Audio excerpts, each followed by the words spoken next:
Hey there, everyone. A long time no see. We are just having a very chilled out, quite an easy stream today, guys. I just thought we will just go through the Champions Chess Tour final featuring Magnus, Ali Reza, and a lot of top players out there. So, yep, that's what we are doing. And hey, chat, all you guys in the chat, give me a second, guys. I'm just sorting out. Okay, here we go. Magnus versus Nepomiashi. That's what we have today. And it starts with a Petrov, isn't it? Nepo just doesn't want to give Magnus that. What do you say, guys? He just doesn't want to give Magnus his chances. So it's a very classical Petrov here. E4, E5. You're gonna see some quick games, guys, because this is 10-minute games. This is gonna be quick. Not like the World Championship that we have been watching and we have been analyzing. This is gonna be very, very fast, right? So okay, guys. So give me a second here. I think I have to reduce the volumes here. Okay, that's cool. So knight c3 played, Nepo takes it, all basic opening stuff. Pawn takes with the d pawn, bishop e7, bishop to f4, knight d7, queen d2. This is quick chess, and here goes castling, right? White castles on the king side and Magnus castles on the queen side. If this is not exciting chess, then I don't think we are gonna see some exciting stuff any soon. So knight c5 by Nepo. Nepo is like an amazing player when it comes to the Petrov. His level of preparation in the Petrov is close to unmatched, guys. Like it's just too good, isn't it? But we're gonna have a fun time today. We're gonna watch this out. I don't know how many of you are in the chat or if it's just me talking to myself right now. We will see that. That's what we are looking at. So, but my devices won't come up. Okay, there you go. There you guys. I see four of you guys in the chat right now. So, whoever you are, wherever you are, I hope you guys are doing well. Yep, and that's where we are, guys, right now. So this is the Champions Chess Tour finals. Actually, this is day one of the finals. I am proud of Gukesh, brother, world champion Umair. You should be proud of him, isn't it? But right now, we should be proud of the games that we are seeing right now. So Queen D2, castling, Knight C5, H4, Rook E8, Bishop C4. But this is the exciting chess we are looking for today. We are looking for some adrenaline today, aren't we? And that's the adrenaline that you guys are gonna get right now from this game. So here comes Bishop C4 on the board. Let's see what this goes. And I love these kind of formats, guys. This is 10 minutes. This is gonna be crazy stuff. This is quick chess, and that's what we want to see. Like just to boost your holiday vibes, just so that we have some crazy holiday vibes today watching this. So wherever you're watching this from, I welcome you all to the stream. It's just that I just find all of a sudden this energy to put up streams and just try to watch the big stuff that's happening. And I am just super happy if you guys are joining in. Yeah, I see some of you guys are joining in, which is great, guys. But anyways, this is the position. This is Magnus versus Ian Nepomiashi, guys. The 2021 World Championship. You get kind of a recap of their games, right? So it's kind of similar to that. And all you guys in the chat, I hope you're doing great and your holidays are going great. You're having a great winter. Yeah. So nonetheless, I think they were like Nepo. If you just joined in, Nepo went for a Petrov, and we are in a very very interesting variation here. Magnus castling long, Nepo going here. Bishop c4 played by Magnus actually, uh, putting pressure on this diagonal against it, against the king on what do you say, uh, g8. Hey chat, hey guys. We're, oh, that's a big question, Umer. You will get to know that very very soon. So chat, sorry, like my lights are going up and down. So if you guys are missing out some lights, if it's not clear, do let me know. If it's all good, do let me know that too, chat. Yeah. Hey Shaz, how are you? So here we are, chat. We are just having a good time watching in the. This is the Champions Chess Tour happening live at Oslo right now. So Norway. So Magnus playing at his hometown. That will be so nice to play. Just walk out from your place, go and play a big tournament, isn't it? So this is the second round actually. Round one, Magnus won against Vincent Keimer, who's also like a very top, what do you say, uh, top grandmaster. So this is Nepo Magnus. It can't get better, can it? right? And trust me, guys, you don't have to wait for 2 hours. You don't have to wait for 40 moves. Nothing.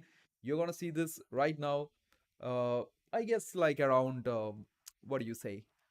Uh, 10 minutes. You can see the timer going down, right? You can see both of their timers running down. Magnus has 7 minutes. Nepo has 8. Nepo is like a very expert in this, guys. Okay, so here comes the moves: Bishop e6, trade, Bishop e3, c6, c4, Bishop f8, h5, a6, h6. Magnus is really creating problems here. But what Nepo just did is that he just locked up this king side. He said, no pawn storms on my king side.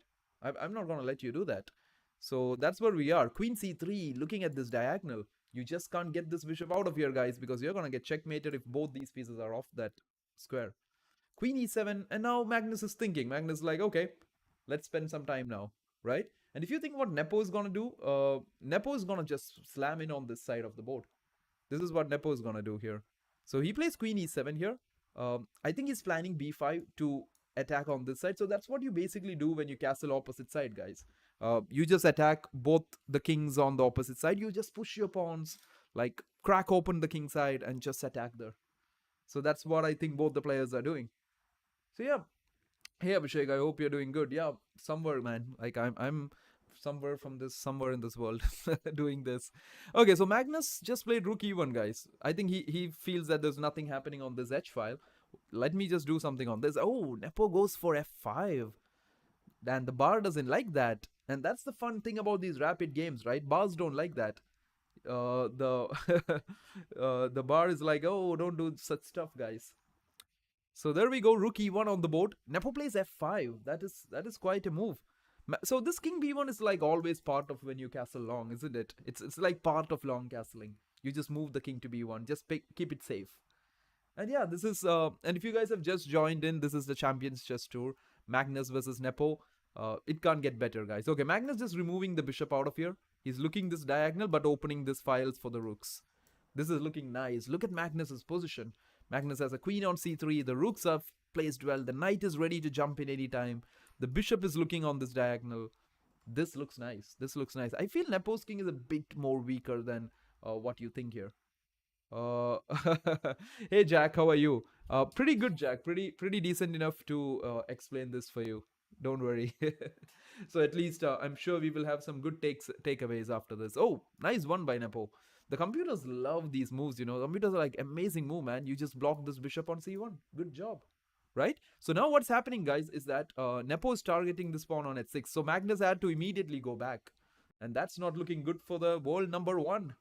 The world number one, the reigning world rapid and blitz champion. What more do you have to say about him? I'm good, thank you. I'm literally 175. Don't worry. I'm not judging. Just no, and it's not like no problems at all, man. You just ask me anything you want, any questions you want. I just like about me. You guys will get to know that soon. So, rook h1. That's cool. Let's see where this goes, though. Let's see where this is going. So, if you guys are just joining in, this is live from Oslo, Norway, and this is the Champions Chess Tour finals. And this is Magnus Carlsen right now playing against Ian Nepomniachtchi. And this is gonna be like some fun ride. Or you suggest I get better, like 2000 ready. Just keep playing chess, man. Just keep playing chess. Don't what do you say? Like, don't just stick to one part of chess. Don't just stick to openings or something. Try to balance yourself. Okay, so Nepo goes back with bishop e7, guys. And why am I in a hurry? If you think that I'm in a hurry, it's because these guys are in a hurry. It's a 10-minute game. So we have to call it down pretty quickly, don't we?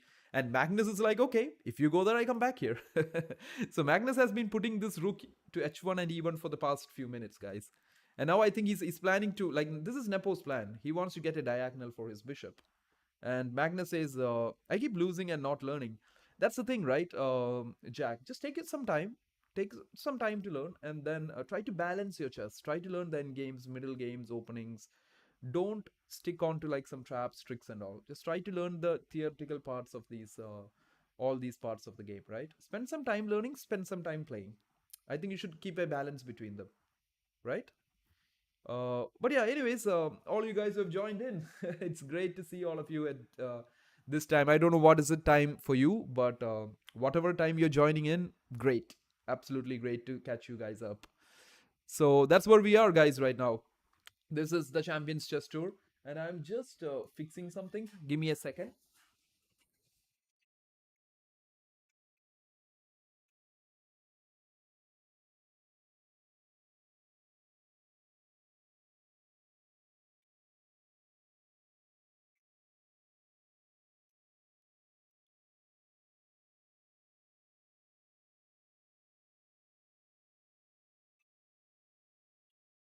Okay, guys, I hope I don't have to fix anything anymore.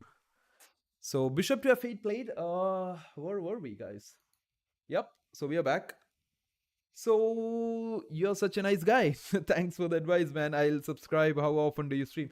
I actually stream quite like I just started a few weeks ago, Jack, but I try to stream quite often now. Like from December, I will like in 26th of December I will be doing the. I'll try to be streaming on the World Rapid and Blitz Championship, which is happening in New York, Wall Street, the financial capital of the world. That was the next one I thought I would stream. But I thought in between some fun tournaments like this would be nice, right? And who doesn't want to see Magnus in action? The guy is the world number one. So that's why we are here today. And this is just a short, maybe quick few hours of stream. We have been streaming the World Championship, which was a lot of fun. There was so much time to explain every single move and things, and it was just great. But yeah, Jack, thank you so much. If you liked it and if you're subscribing, I love you, man. I love you. But anyways, guys, okay, Magnus goes for g4, everyone. That is interesting. Magnus wants to open these files up, it seems. Is it en passant possible? Like, is it a crime not to do en passant in a game of chess? If you get it and if you don't do it, is it a crime at this point? It's actually not, because if you take it, is this a hanging piece, guys? No, it's not, because this is here. And if any one of you misunderstood this for the rook, I'm with you. It's not. So you can't take it. Magnus trying to open more lines up, guys. Simple stuff for him. G4. He just wants to create problems on this king side.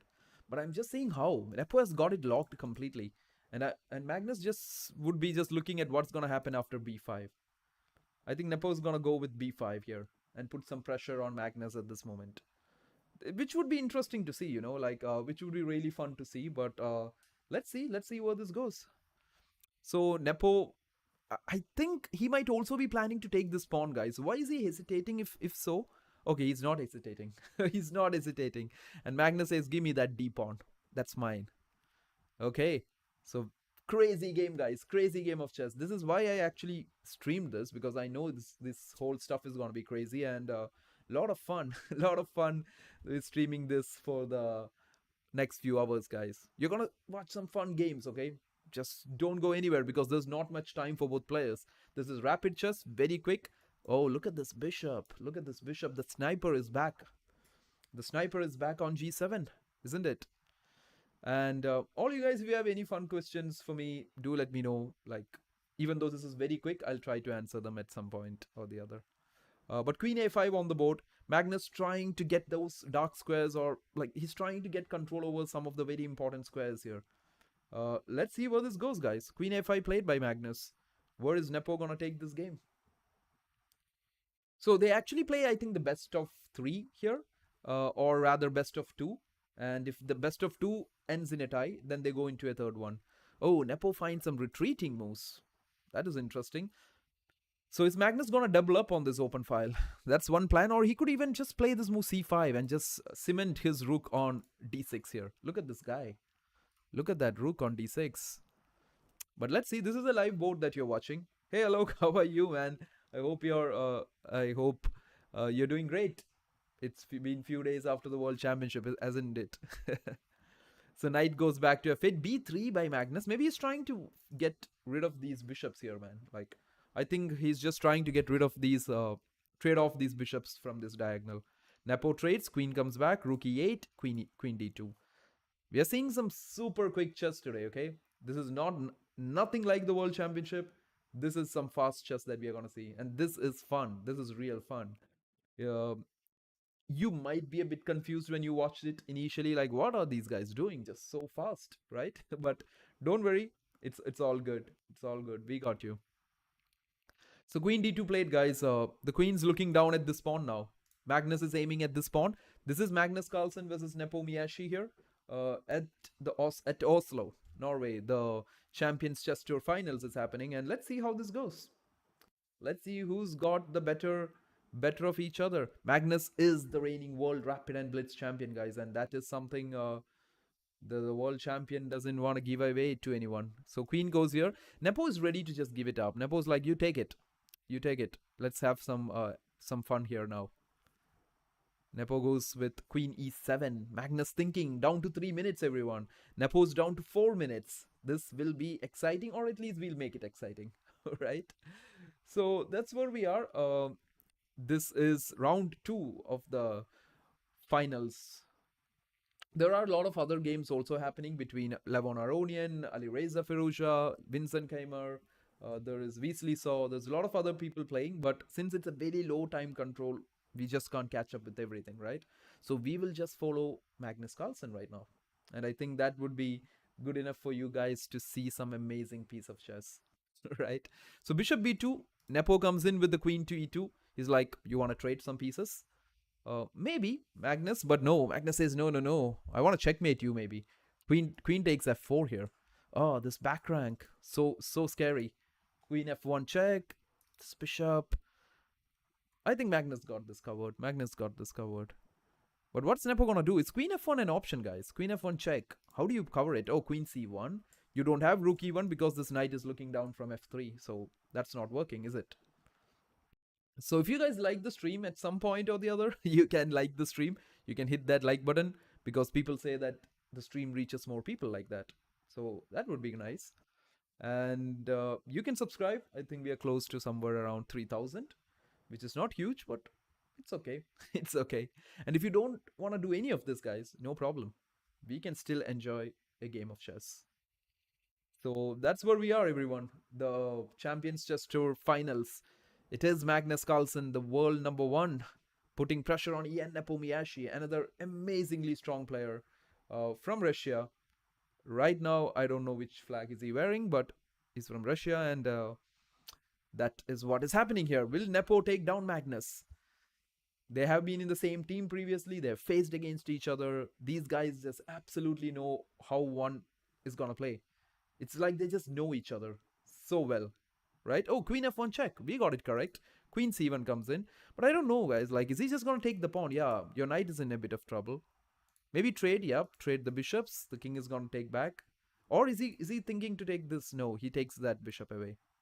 And here comes the next rook, man. Like rook e2, maybe.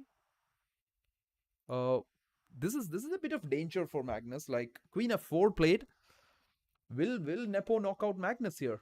Will Magnus face a knockout here, guys? So queen f4 on the board. Let's see where this is going. So queen f4 played, and I hope you guys are all enjoying your holidays because this is such a fun month of the year. I just love December.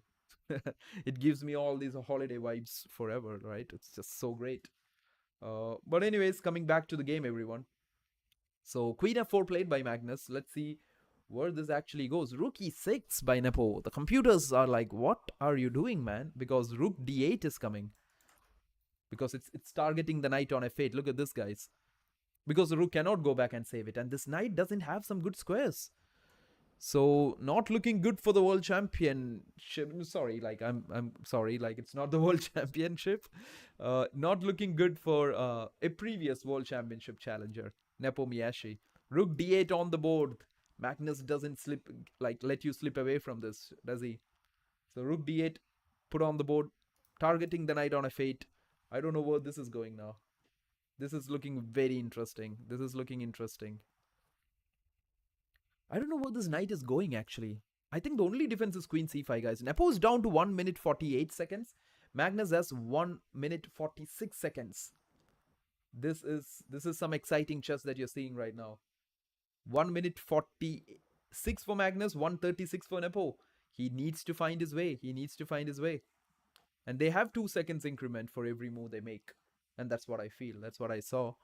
I don't see any square for the knight. Do you guys see any squares for the knight? Okay, queen c5 found by Nepo. He had to come back to save the knight. Let's see what Magnus does here. Is he gonna make things even more like rook b8, pressure this b2 pawn? Or knight g5? Is knight g5 even an option? I don't know. Like the back rank looks a bit weak, right? Knight g5 doesn't seems to be a great option because rook e1 check, and then your back rank is very weak. So rook b8 played by Magnus. You don't have to show Magnus the way. You don't have to show the world champion the way to go, do you? So Magnus goes with the move rook to b8, guys, putting pressure here, attacking that pawn on b7. The queen goes back. Nepo's somehow trying to regroup everything together. The queen comes back. They're just holding, oh, g5, fixing these pawn structures. This is scary stuff. There can be this queen d4 check, guys. Very scary. Nobody can stop it on f6. That's why Magnus went at, like, what do you say, g5 here. That's what I feel. And Magnus is finding a lot of things to put Nepo under pressure here. c5 played, stopping this move. Makes sense, right? I think we got that correct because now you can't go with the move queen d4 check. So c5 makes a lot of sense. Nepo down a minute. Magnus also close to a minute. This is fun. This is fun chess. A4 played, A5 played, just blocking in the structure, like as if these pawns are going nowhere, right? So looks nice for both the players. This is fun, guys. This is fun chess. You don't even have time to just turn around and do something. Like in the World Championship, I had time like forever. But here, nothing. So queen comes to d2. What is the plan? Okay, this is Magnus's plan, maybe. Queen c3 check. Makes sense. Push the king back to g8.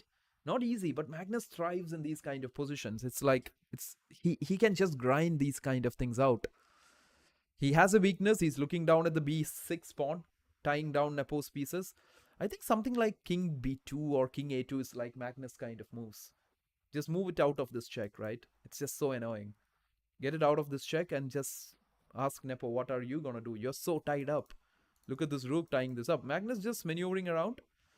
I don't know if he's even planning a queen trade here. Okay, Nepo wants to kick this rook away. Rook d8 is gonna be very straightforward from Magnus now. This is Oslo, man. This is the world, the Champions Chess Tour happening in Norway, Oslo. So yeah, that's which one is this one? So Queen f7, guys. Magnus trying to put pressure. Nice move, right? Oops, not like that. Like this. Look at this. Look at the amount of pins that Magnus has put on his opponent. And I think knight e5 is coming very soon. If Nepo is not doing anything, knight e5 is just gonna happen. The king goes in. Isn't knight e5 over? Oh, that's a blunder. King g7 is not working, is it? I think knight e5 has to be happening here. Put the pressure. Oh, Magnus goes rook b8. Okay, I don't know why he didn't like knight e5, but if Magnus doesn't like something, we just have to agree that he doesn't like it.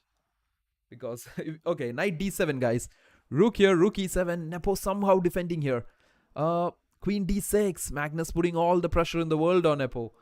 Look at this. His pieces seem so tied up. Look at the amount of pressure that Magnus is putting in.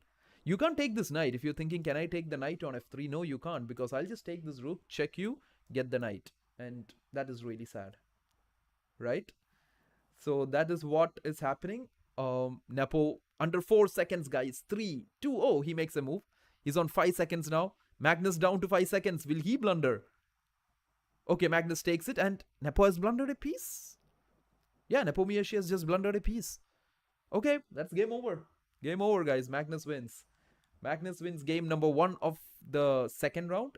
We still have one more round, okay? It's not over. It's not as if like the game is done. We still have one more round. So you guys stick right here. We are going to see Magnus back in action again. Like these guys are going to start the next round immediately. You can see Maxime won against Levon. We can also see that I think we can see Firuja lost against Wesley. So Magnus won against Nepo. Of course, we saw that. Vincent Kamer and Denis Lazovic, they drew. So yeah, that is basically the amount of players playing this final. So yeah, Maxime, MVL. He's a very dangerous guy when it comes to these time controls, you know. He's been a former world blitz champion, I guess. Then here is Weasley Saw and Alireza. Alireza losing to Weasley. Weasley is also very strong when it comes to these kind of games. Like, super strong player. So yeah, we get ready for game number 2, guys. Magnus versus Nepo. So there is basically 2 games that happens, guys. And out of these 2 games, if you can win, like if Magnus draws this game, he wins this game. So it's the best out of 2 games. And they take the score out of like that. So give me a second, guys. Since Magnus and guys have just given us a time to breathe. Let's take that time. Or do you guys want to see the previous games that happened? Let me try to do that. Right? Let me try to do that. So yeah, this was Maxim versus Levon. This was Maxim versus Levon, guys. And yeah, Maxim Levon. Okay, it was a Sicilian. It was a similar to, like, what do you say, a Dragon Najdorf mix maybe. Bishop e3, and there you go. Look at this exciting games that we are watching right now, right? So e5, and this was crazy stuff. Takes. Okay, so I don't want you guys to miss anything. So we will go through these games later on. I'll just go back here and we'll just wait for the Magnus Nepo match. So Nepo gets the white pieces now. So Magnus wins round one. We'll see how round two goes. So this is the Oslo Champions Chess Tour that we are watching. I know all you guys would be tired after watching a lot of chess from the World Championship, but don't be, right? Don't be. Let's watch a bit of these two. So you guys stay here and give me 1 second, guys. I'm just throwing in a story before Magnus starts with his next game.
Okay, guys, we're just waiting for the match to begin.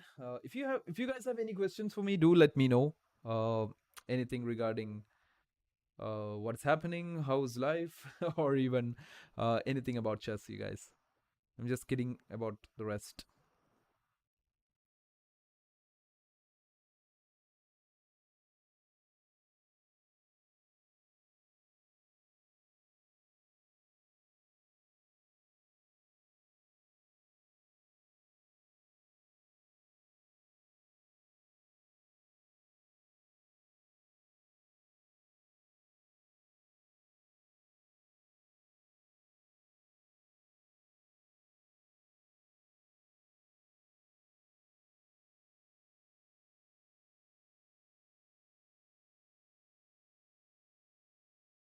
So we're just waiting for Magnus Nepo to start, and I hope it starts soon. Like it is about to start. There's no big gaps between the rounds, guys. It's pretty less. It's pretty less. Very less amount of gap between these rounds.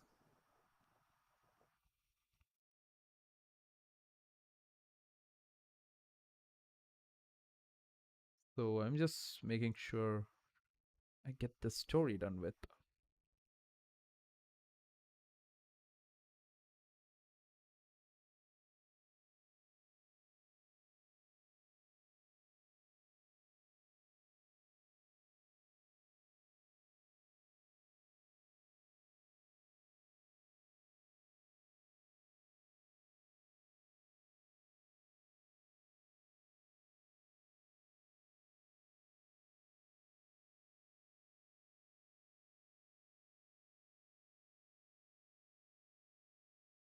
Okay, seems going well.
Okay, guys. So we are running live with game number 2 between Magnus and Nepo. So wait a second. Oh, here I am. Yeah.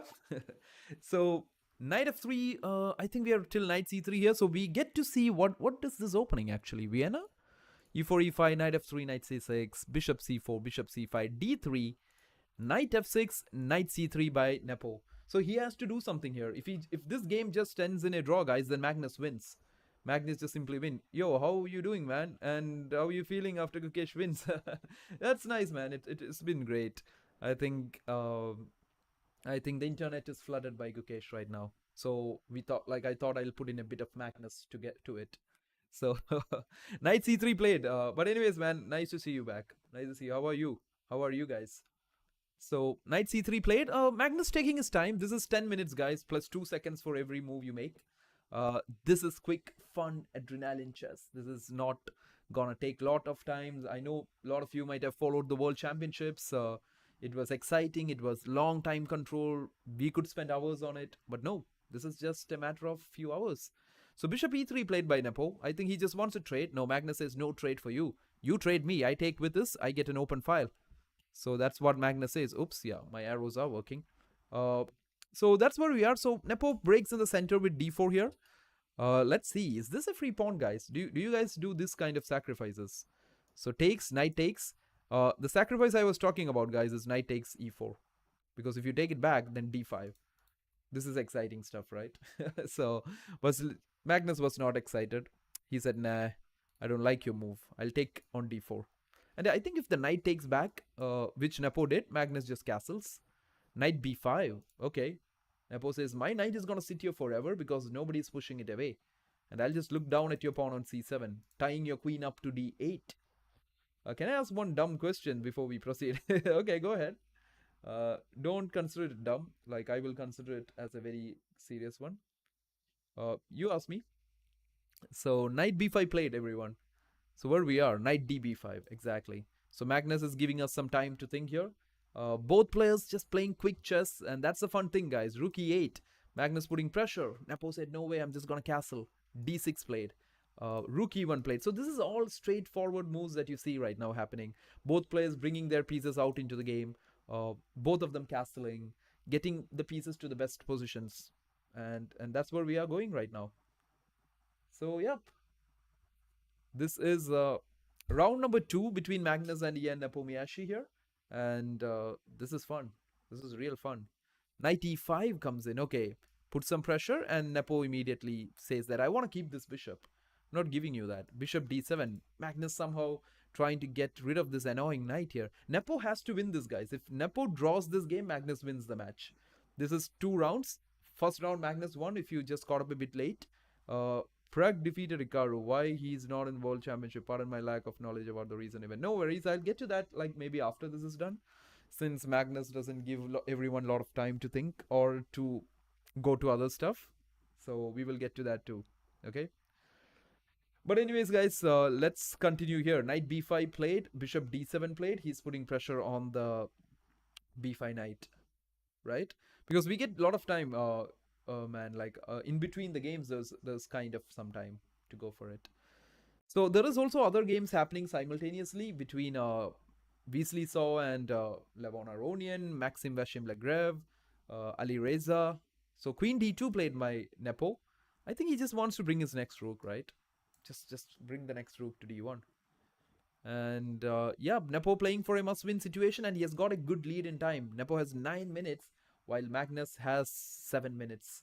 So I guess I think Nepomniachtchi is the one trying for the win here. Thanks, and I've been doing a great, yeah, about assignment, yeah, discussing programming. Okay, but anyways, guys, coming back to the positions. Queen d2 played. Queen d2 played right now. We will see where this is going, guys. And if you're new here, if you have never seen anything like this happen before, don't worry, keep watching. You can hit all the buttons on your screen. You can double tap for the like. You can subscribe. You can do everything. I don't think my moderator is even here to say all that because he's asleep maybe somewhere. I don't know. I don't know where he is. Maybe we will find him soon. But yeah, as of now, he's not here. Is this going on in Oslo? Yeah, Masood, this is happening in Oslo. I think you're from Norway, right? So this has to be something happening near your place. If you're from Norway. But anyways, if my memory is correct, Masood. But yeah, this is the Champions Chess Tour, guys. This is the finals of the Champions Chess Tour, which is the finals of a lot of different events that has happened, and a certain amount of players. Like I think there's 8 players right now. They're fighting it out from 17th of December till 21st, where you will see different games, and we'll try to catch up with some of them, right? So Magnus just plays knight g6. He just goes knight back to g6. Quite a very, what do you say, very unpleasant position for Magnus. His queen's a bit stuck here to c7. This rook has a, like, of course, this rook doesn't want to be advanced, but Magnus has put all his pieces in the best possible places as of now. But Nepo's position looks so comfortable to play. I think he'll just play a4, b3, and just fix this knight on b5 at this moment. I live in Oslo. Yeah, you do, right? Yeah, that's the thing. That's the thing. I did remember somewhere in the chat talking about it. So a4 being played right now, guys. a4 on the board. Let's see. Bishop takes b5. Okay. Bishop takes b5. So there is 2 options, but Nepo goes for this. Now I think he's just going to retreat now, guys. Bishop c4 or bishop f1. Because this d6, he has got what he wanted. He provoked Magnus to play c6. Now this d6 is a target. And I think Nepo will do everything to put pressure on that. That's what he's trying to do. Yeah, there goes the bishop back, and now rook a d1 will happen, putting pressure. So this is exciting stuff, because if Nepo doesn't win this game, he's in trouble. He's lost this match. Magnus has already won the first match. You can see next to Magnus's name, 1-1, right? So this is a best of 2 matches. And if I think if that ends in a tie, they might go into a third match, maybe. Or they might split the point. That's is it rapid games? Yeah, it is. Yeah, it is. Hey Adnan, maybe soon, Adnan. Like, we'll keep a session where we all play against each other, right? We can do that. Any referrals is after. Okay. Okay. So bishop to f1 being played, and let's see. The queen's putting pressure. I think d6 is the target. Magnus is struggling a bit here. Queen c7. Magnus is somehow trying to put this rook, maybe help it to come to d8 and just give some help to the d6 pawn. 5 minutes for each players now. Not each player, for Magnus. 8 minutes for Nepo. Nepo is going to be really, really comfortable with this one. Here comes rook to d1, guys. And now Magnus brings his rook to d8. Rapid games are fun. Like, pawn goes to f4 here. Like, Nepo is just taking control. He's just taking over the position. How does Magnus create something here? Like, this is hard. This is even hard for the world #1. The #1 player in the world. No increment. I think 2 seconds, man. I think there is 2 seconds of increment, like, for every move. I don't think it's 10 minutes to the finish. They get 2 seconds for every move they make. 10-minute finish would be crazy, right? I don't think they keep that in any kind of formats. I think it has to be 10 plus 2. So that's what we are seeing.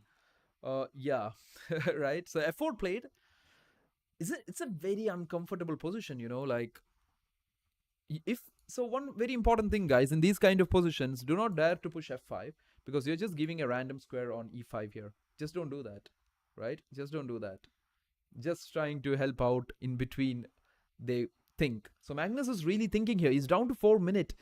Nepo has doubled the time that Magnus has here, and that is not looking nice for Magnus, if you ask me. He's coming low on time, and his position is not so exciting. But we have seen him come back, guys. This is not an impossible task for Magnus. He just needs to draw to win this, but not easy. I'm not looking good. It's not looking good for Magnus. Absolutely right, so it's really not looking good. He goes knight f8. So Magnus is somehow like trying to find a way to make Nepo make an error. Give him some squares here. As of now, Magnus doesn't have any square to operate with, or he has to find a pawn break or something like that. So I should go give him a neck slap, wake him up. That's something maybe you should do, man. Something maybe you should. So knight comes to e6. Magnus rerouting his knight, trying to find something. Maybe bringing this knight to c5 is his plan. He goes, because this is not looking nice for him. This position is so looking very, very awkward. I don't want to be black here. Trust me. But if someone can save this, playing the black pieces, that's Magnus. Okay, we got some moves, man. Like knight f8, g3. And Nepo just made, wow, this is the bishop you want, right? Nepo's just making Magnus go low on time and then put pressure on him. So yeah, looking bad for the world number one. I kind of like this thing comes in my mind saying that looking bad for the world champion. So uh, I'm sorry for that. Like I know it's not, but it's just a natural stuff, right? So b5 played by Magnus, trying to find some breaks. Like that is good, man. Like takes. He's ready to give up this pawn because if you just go for this pawn, guys, Magnus could create some kind of problems with these checks. You still can play knight d4. I think Nepo might even go for the pawn. Nepo's like, I'll just grab that pawn. It's a free pawn.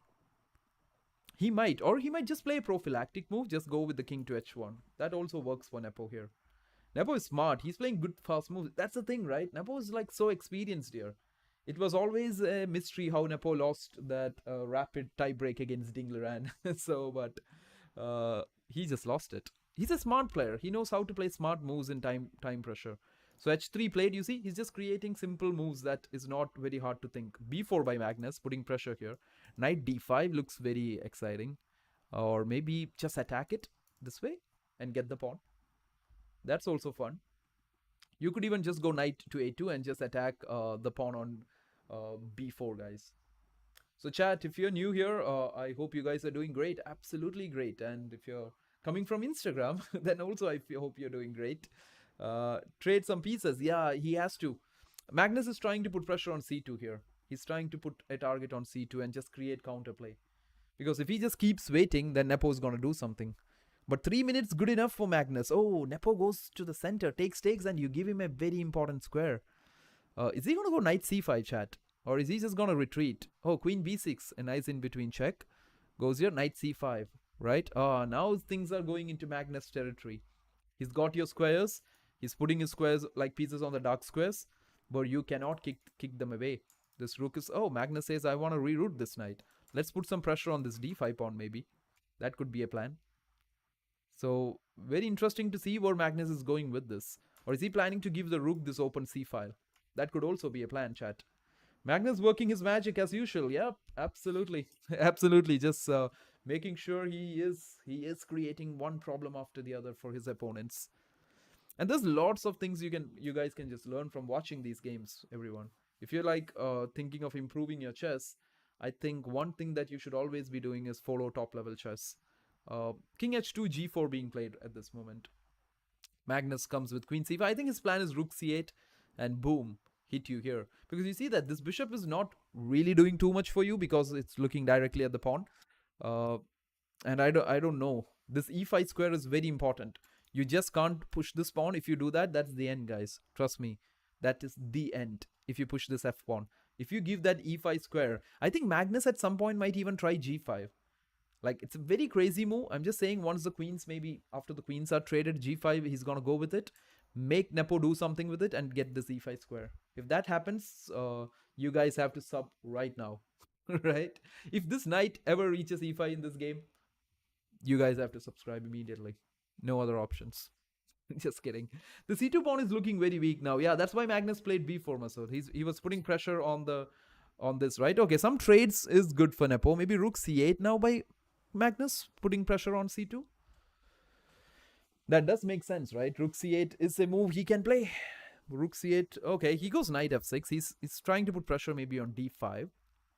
I don't know exactly where, but d5 seems to be the place he wants to put some pressure. So all you guys who are new here, thank you so much. If you're joining, whatever is the time right now for you, it is great to catch up with all of you, chat. So what we are doing right now is that we are watching what is this? This is the Champions Chess Tour finals happening in Oslo, Norway. And who better to watch some games than the world number one? World number one in everything. The rapids, the blitz, classical. Queen c4 played. I think Magnus is going to go for the trade, guys. Magnus loves to grind these kind of endgames. He's just so used to these kind of grind. And he just needs a draw too. So this will be very comfortable for Magnus. So if you're thinking why Nepo offer the trade, so takes, Nepo thinks he can go this way. But can he actually do that? Because isn't this rook going to come to c8? Is this not going to be an option here? Hey Tenzin, it is some time for me to like uh, for you, okay. So all you guys who are new here, I hope you're doing great. I hope your vacations or your holidays, wherever you are enjoying this month, you guys are doing great. So queen c4 played. Queen takes c4, b takes c4, rook c8. Magnus has got this. I don't think Magnus is dropping this, guys. Knight comes to e4. This is crazy. Magnus might even convert this. Magnus might actually even convert this. This is going to be another Magnus Carlsen endgame grind that you're going to see right now. So the knight comes to e4, guys. I don't know. It can come to c3. It can go to c5 if needed. Even f5 is an option just to break this pawn structure. And you take it, king f7, king f6. I think in case the one follows other than IST is having a different time. Yep. So it is a different time at this moment, but yeah. So anyways, everyone, this is the second round between Magnus and Ian Nepomniachtchi happening in Norway, like the hometown of the world number one. King to g2. Nepo has to try here. I think if this game ends in a draw, Nepo just loses this match. But isn't rook b1 possible, chat? Can't he just play rook b1 here? And just, yeah, there you go. Isn't this pawn history? I don't know, chat, because c4 can't be taken. Can b5 be played? This will be exciting. b5. I like b5, you know? Give it, take the c2 pawn. That is nice counterplay. I would love to see Magnus go b5. Okay, he doesn't. He's like, nah, I'm not excited about it. Rook a1, a8. So this is what Magnus is excited. He wants to go rook a2, put pressure on c2. Rook a2 is a very interesting move here. So there you go. There you go. Knight d2. Nah, not really. Knight d2, maybe not, because rook takes b4 was helping the c4 pawn, right? So you won't go directly with that. But nonetheless, here comes some counterplay. Bishop d3, rook a3. Magnus is trying his best. I think Nepo is going to go rook b6, put pressure. King e7 could happen here. Really trying to put pressure here. So it's white to play here. It's Nepo to play in this position. So what do you think, chat? What do you think? Who's going to win this? Is Magnus going to do this? Okay, I think this is going down a draw maybe, everyone. And if it's a draw, Nepomniachtchi just loses the match because Magnus has already won one game of it. So there goes rook to a1. Magnus trying to create a lot of counterplay here. Rook e1 possible. I don't know. This rook endgame. Maybe you don't want to go into the rook endgame here, guys, because these two pawns are very weak. So Magnus is never gonna trade this knight for this bishop. This is a strong knight on c5. Very good knight on c5. So that's where we are right now. This is the Champions Chess Tour Finals, round 2 between Magnus and Nepo. And Nepo down to 2 minutes, Magnus down to 1 minute. And this is the fun thing about these games, guys. That's why we even do this. Magnus is cheating. He's thinking in time and also in his opponent's time. Yeah. So rook b2 by Nepo. And here comes the king to e7. Bishop goes back. Let's see where this is going. Nepo's really trying. He wants to somehow find a way. I think Magnus is just going to trade this off. You can't go here because rook h1 hits the pawn. You have to go here and then it's not really working. King f2, I think rook h1. Magnus would be happy with the draw. Yep, Magnus would be happy with the draw. Rook e1 maybe? And offer a draw. Because the draw wins him the game, guys. The draw wins him the game. Here we go. Rook e1. Rook e1 back on the board. King comes back. Rook e1 again. And that's a draw. Yep, there you go. Game ends in a draw. So Magnus wins this match. It was 2 games. Magnus won game number 1. And the second match ends in a draw. I think we will be going into game 3 very quickly. So if you guys want to see the rest of the results, you can see Maxime has defeated Levon again. Maxime is a very dangerous player, guys. Like, okay, sorry, he is defeated in the first game. Let's see Maxime. Do you want to see Maxime or do you want to see Ali Reza? Let's see Ali Reza here. So this is Ali Reza versus this one, chat. Magnus does his thing, yup. And this is Ali Reza versus Weasley Saw now. Let's catch some action there. Because Ali Reza has to win to keep this match alive, or else he's lost this match. So this is interesting stuff. But Weasley has totally crushed Ali Reza in this game again. So Ali Reza is not having a good tournament against Weasley Saw here, guys. Weasley Saw is a very strong player when it comes to these formats. Quick chess. You don't want to face Weasley there. Oh, Weasley is slaying him. Look at that. Yeah, look at the pieces. Look at this. What is this? This is invasion, guys. This is called invasion in chess. What have they done to Alireza? Okay, Weasley is like, okay, just to make things easier for you, I will just trade off a few pieces.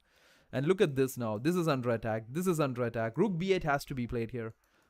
I don't see any other option. Okay, okay. What about this thing here? Did he miss this? Is that not a free rook? Yep, that is.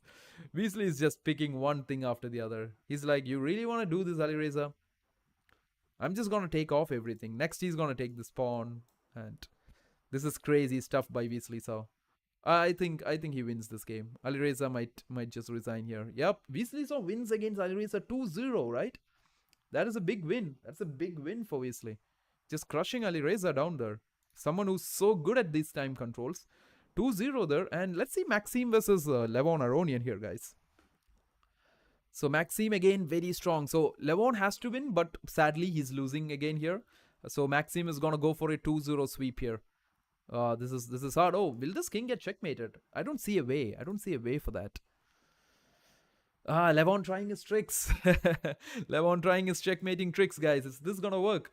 Rook d8 is a checkmate. Maxime has 6 seconds. Or sorry, Maxime has a lot of time. Maxime has a lot of time. Just gives the king some squares here.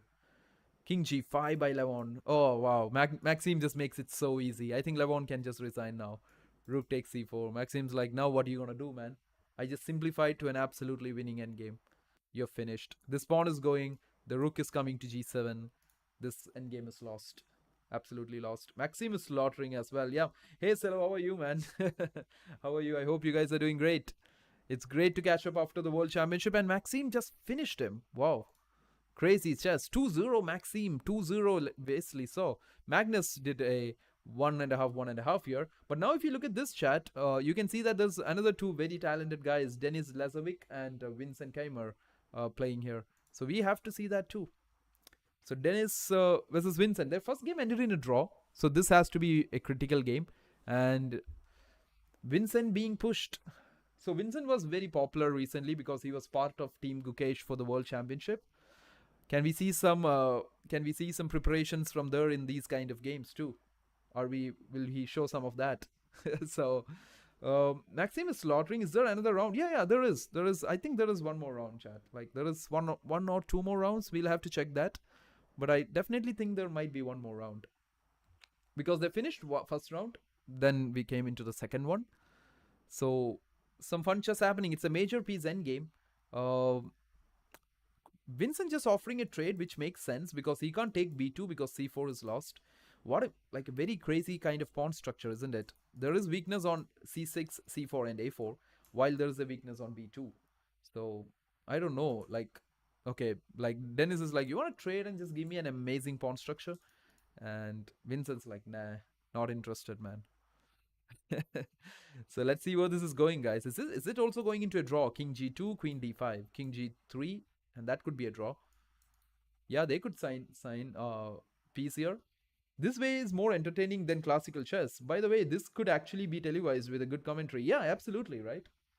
This would be a lot of fun. Like if you have the action and stuff, everything what is happening, it could be a lot of fun. It could be really fun stuff. But yeah, I think that ended in a draw, chat. That ended in a draw. That was crazy. Let's see if we actually have this one more round, chat. Let me just see it here. We have round, what do you say? We have round, which round is happening right now? Round 2? Yeah, we just finished round 2. And do we have round 3, chat? So round 1, round 2 finished. Yeah, we have round 3. We have Magnus, Weasley going ahead against each other. Sup, chat? How's the day going? Hey, Frank. Hey, Frankly, how are you? What's up? How are you guys doing? But anyways, it's been great. I hope your holidays are all going great, guys. And the next matchup is actually Magnus playing against Weasley. So that will be an exciting matchup. That will be a really exciting matchup, isn't it? But I think more than that, if you guys want to see some of the games that happened, I could actually show you this this game in round 2. If you guys want to watch any particular game, like Weasley Saw's game against Alireza, I would love to see how Weasley did it against Alireza with the black pieces. That would be exciting to see. So, yeah, there goes the typical G3 system. I think this became super popular in the World Championship, isn't it? The prep was very popular. I'm fully awake. That's a start. That's a big start. A sup. So that's a big start, guys. I think this whole what do you say? This whole line became very popular in this World Championship, and Alireza is also like, you see that we have seen this before, haven't we? A few weeks ago, and yeah. So Queen D7, Queen A4, but Weasley saw is like really prepared. He gives up a pawn here to get B2. Uh, Rook takes B2 and he gets a lot of play. Takes, and Rook C2. The knight goes to D5, F6 being played. Rook comes in, Rook takes A2. Weasley just went pawn hunting and won the game. Rook B1, knight E6, takes, C5. Ah, look at this D4 square. So crazy. King F7 maybe here? No, knight G5, more pressure. I think Aliriza's like, this bishop couldn't do much here. It just got stuck on B8. It can't hit this pawn. It can target C5. That could have been his only chance. Knight takes. Rook D4. Look at Weasley. He's coming, taking C4. G3. He just took all the pawns, guys. What kind of a game is this now? He just came in. He took all the pawns. He just went back. And that is crazy. That is really crazy. That's something you don't want to see in this kind of a game, right? So that was fun. Weasley just won a game here. So if any one of you missed the Magnus Nepo first game, I could show you guys that too if you want. But do let me know if there is something else that you guys want to see. So Magnus Nepo first game was really fun, guys. It was an E4, E5 Petrov. I think Petrov is like Nepo's pet. It's his pet opening, right? But Magnus just simply took him to deep dark forest, maybe, just like what Mikhail Tal says. So it was interesting. Both players castled opposite sides, and Magnus just kept pushing the pawn. Look at that. H6 was interesting, but I think Nepo had a good solid way to block it. But then Queen C3 came in, Rook came in, and here we go. Bishop drops back to F1. Rook came to H1, and these guys were just playing around. It was not very easy to play, but after the trade of these pawns, Queen A5, Nepo had some of his chances here. It was looking equal, but when it came to time trouble, guys, Magnus just really made him struggle. World Championship prep, he has been trying to win far too long. Yeah, it's a very crazy stuff, right? So Queen takes F4, Queen C1. What do you guys think about the World Championship result? Like, Gukesh is the new world champion. All you guys are having fun with that. I think the internet is. The internet has really celebrated Gukesh and his victory, haven't they? Like, it's like I feel bad for Ding actually. I really feel few of the best games of the World Championship was game number 1 and game number 12. I think those two games were amazingly strong in the World Championship and really positional, totally outplaying the opponent. And both those games were played by Ding. So feel sad that he still went on to lose the game, right? Because he gave up too many free points. Like that final game and all was too crazy. But coming back to this, guys, Magnus just kept building pressure, and at the very end, Nepo just couldn't take it. So if you guys are thinking, how does Magnus do this here? You can also see the difference between the kings, guys. This is enough for someone of Magnus's level to put pressure. He just keeps on putting pressure. And at the very end, Nepo just collapsed and lost a piece. His rook was in a pin, so the piece is just lost. So that's how we ended Magnus versus Nepo. But I think we should just go to the new games now. Round 3 maybe? So we're done with round 1 and 2. Magnus in the lead, guys. I think Magnus clearly in the lead at this moment. If we have his standings, that would be nice to see. But I don't think we do have that right now. So round 1 done, round 2 done. We're off to round 3. And that will be Magnus versus Weasley Saw. That would be round 3. I think Ding did a weird and the lamest blunder. He should be extremely aware about his bishop doesn't even have a square. Yup, I get it. But yeah, unfortunately, Ding just lost 2 games, which he never had to lose. Game number 11 and game number 14. That was just 2 weird losses, chat. Like, I don't know. That was just 2 weird points he gave away to Gukesh. Full credits for Gukesh for putting all the pressure, not taking draws, putting pressure after pressure on the world champion. But just didn't work out. Like for Ding, it was just not the day. And poor Ding, he had to play some great games to win his games. Round one, he had to completely outplay Gukesh in that French. Round 12, he played a great game to outplay him, but just not enough. The luck just showered up on Gukesh on the final day. But yeah, that's fine. I don't mind Gukesh winning. Ding did play out 14 games, which could have been 7-0 2 months back.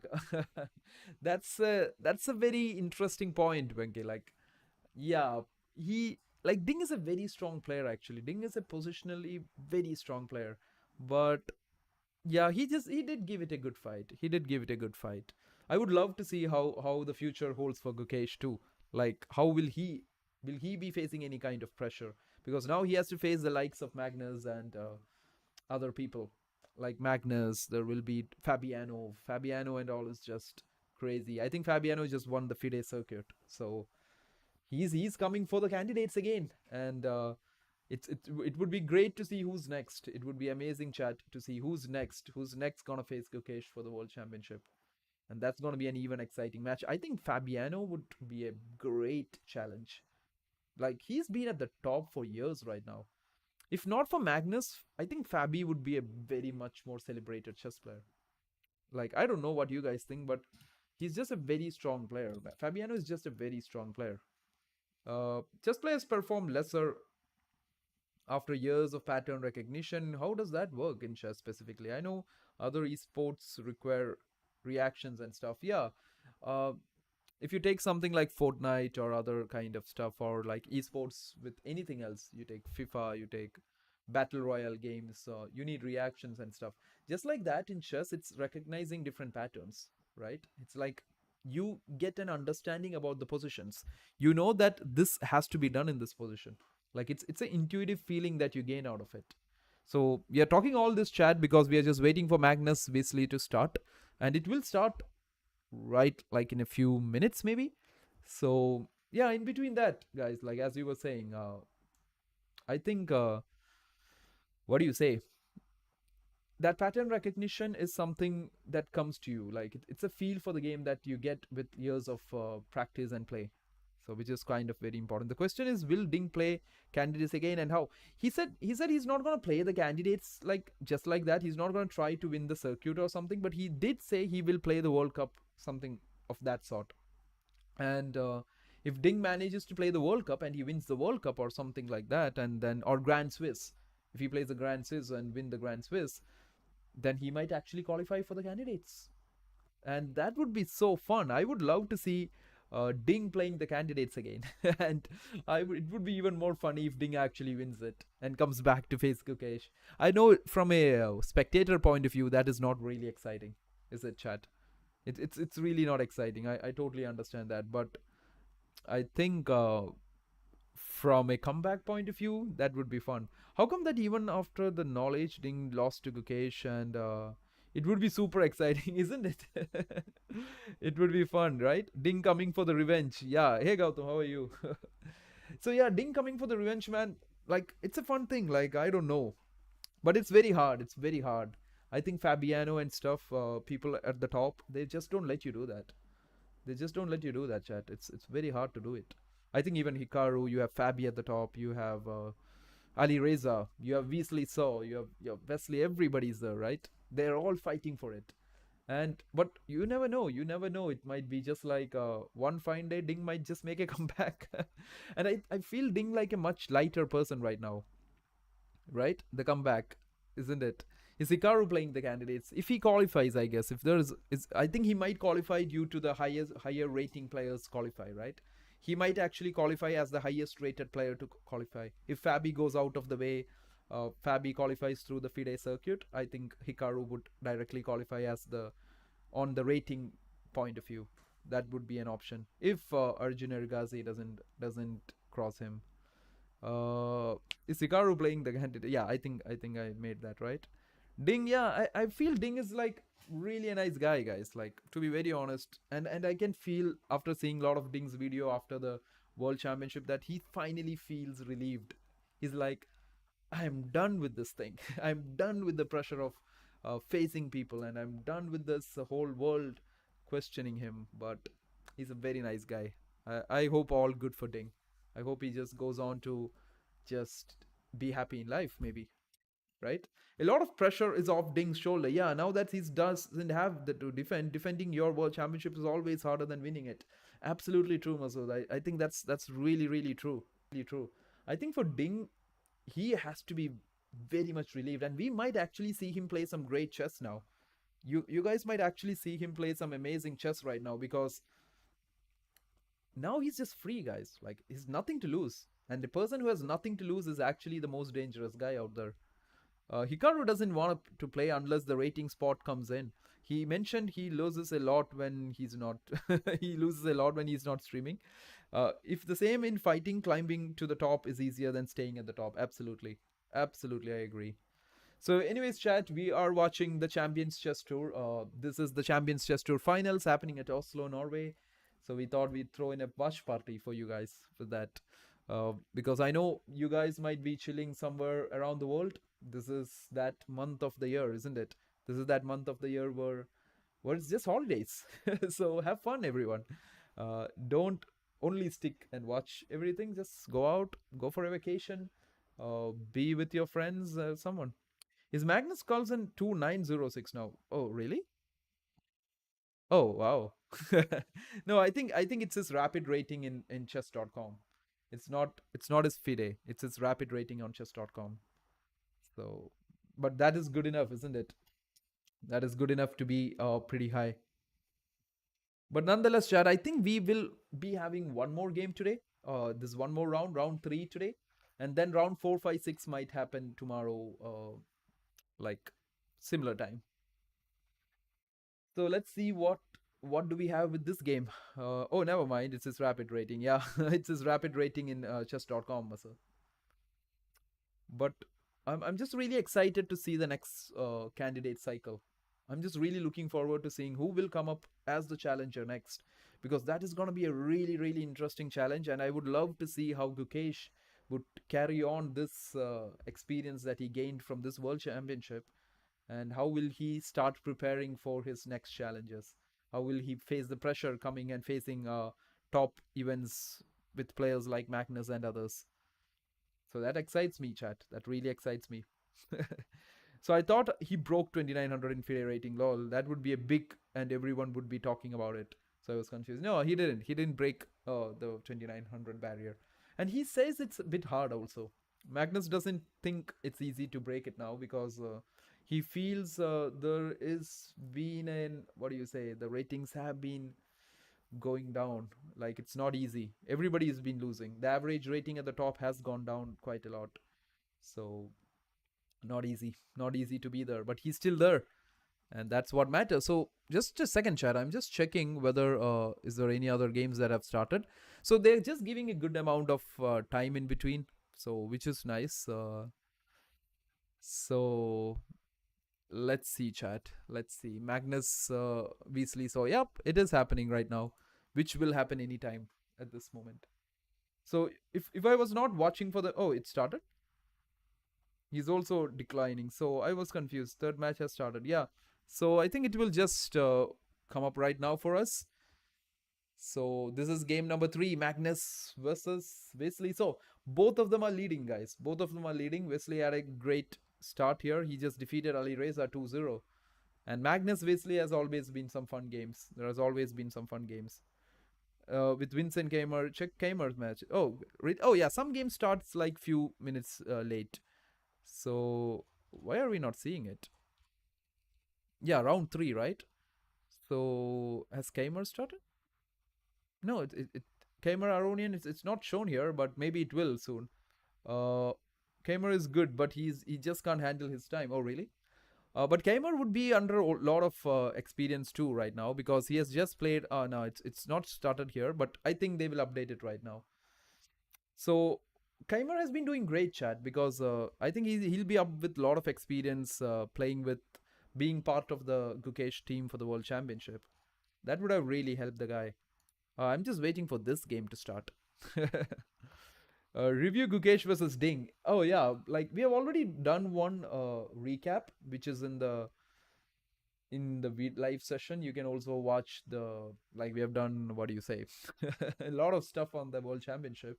We had done all the 14 games and stuff, Aditya, but yeah, we will still go for it. Go further up. I think I saw it. Really? Am I missing something, chat? So I did see Keimer. Yeah, I did see Keimer this one. Yeah, I did see Vincent Keimer Aronian, but I don't see it starting. Oh, okay. So this is the last round for the day, chat. Like 3 rounds today. You can see round 4 starting tomorrow, and then we will have round 5 happening day after. I guess. No, no, that's also tomorrow. So a lot of rounds tomorrow. After tomorrow's round, then it will be knockout. Then it will be knockout after that. So let's just get back to the games now. I think we will get to see some games starting soon. Just scrolling down here. Yep. I think they're just trying to update chat. Like, I think it will start very soon. The third one, Keimer versus Lazovic. Oh, that's already over. They're just teasing us now. No, no, no. It just takes a few minutes to start. Like, they just have some time in between. Can you take my question about Hikaru and others? Yeah, Hikaru is definitely gonna qualify, I guess. Others, like all the players, all your favorite players, they might have to find a way to qualify. Few ways is the Grand Swiss. That's a way, and another way is the World Cup. The World Cup winner also qualifies, I guess, for the candidates, and that's a big spot. That's a big spot through the World Cup, which I think players like Pragnananda scored last time. I think top 4 from the World Cup. Yeah, does that happen? I think so, right? I think the top 4 from the World Cup will qualify for the candidates, which would be great. Which would be absolutely great for anyone. So I feel the World Cup is a big opportunity, but it's very hard. It's not easy too. You just need to be at the top. It's a knockout game, right? It's like 2 games knockout. So World Cup is not easy. Grand Swiss, maybe. I think that's how Vidit Gujarati qualified last time, like winning the Grand Swiss. This year is going to be exciting, guys. I think I would love to see how Ali Reza makes it. If Ali Reza does make it, it would be great to see that. How come that even after the knowledge, Ding lost to Gukesh, and Hikaru lost to Prague few months back, and see, it's like, see, Kushagra, after a certain amount of time playing chess, right, they can easily get to that level of understanding of chess. It's not as if like the player who has started few years ago will always be ahead. No, you can catch up, right? Of course, like if you take any other sports, you will see people of different ages competing, and after a point they do catch up, right? So it it can happen. Like it's not a point. Like it's just a point where they reach where their understanding matches and it just goes good. The circuit rules are so different. Even players are not aware. Yeah, yeah, yeah. They just play the tournaments, right? Frankly, like they just play the tournament and just try to, what do you say, get the points out of it. But anyways, chat, whoever is near, I think we are also crossing or closing in on what do you say, 3,000 sub. So if you guys like it, you can hit that sub button and anything if you like it, you know. If not, it's absolutely fine. Because my mod is missing. I had a mod, Arkham, but he's missing. So I don't basically have a person to tell you guys this. Uh, so yeah. Uh, yeah, I hope the match just starts. Like, but the break is there, Masood. I think this break is part of it. Oh yeah, you saw this one. Oh, they're playing this game. Oh, my bad, guys. So it's basically a tie break between Lazovic and Vincent. So that's what you were talking about. Okay, okay, that's why they're not starting. Okay, great, got it. Okay, guys. So this is a tie break. These guys are 1-1. So uh, the winner of this game will advance as the winner of the match of round 2. So they were just putting us in some time trouble. So Vincent versus Lazovic. Interesting position, right, chat? I think A6 is a plan here. I think Denis Lazovic. I think Lazovic is the way you say it, or I should just call it Denis. So Denis Lazovic and Vincent Keimer. So what do you think, chat? Bishop or the knight here? I will go for the bishop. I feel the bishop is a better piece here. Because of having pawns on both sides, I would just break with a6 somehow. I think I would try to break this structure, to be very honest. A6 is one of my like things that comes to me. I don't know about you, chat. What do you guys think? Is a6 a part of a move you would love to play here? So No. So Vincent says, what if I don't let you play it? So c4. So this is very common, guys. White is just trying to break open the position. He wants to open it up. Knight f5, rook d1, d5 is still coming. d5 is still coming. He just wants to create that pass pawn here. So I think Lazovic is going well. Dennis Lazovic. He's putting Keimer under some pressure. So White is doing good here. I think d5. Yeah, he was just always planning d5. Right, chat?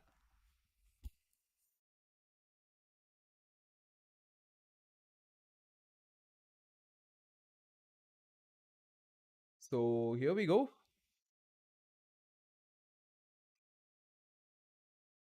So we are watching the Champions chess tour. So knight d4, bishop f1, queen f6, rook b1, rook b1, putting pressure. Both of them really trying. They really want to win this game, don't they? They just really want to win the game. Queen c5, putting pressure on the c pawn. I think White is doing good here. White has a lot of targets. This is a bit weak. Of course, this knight is like crazy strong. This is very strong. It's so unbalanced. I would prefer White here though. Yeah, with the bishop. But now I am not very sure. Oh, now with those traded. Okay, queen takes c5. Did he miss this? Did he miss that this was supported? I think this could go either way, chat. Like, White Dennis has 2 minutes on the clock. Vincent is going down a minute. This is dangerous. He's going for this b4 pawn. I think d6 could be an option.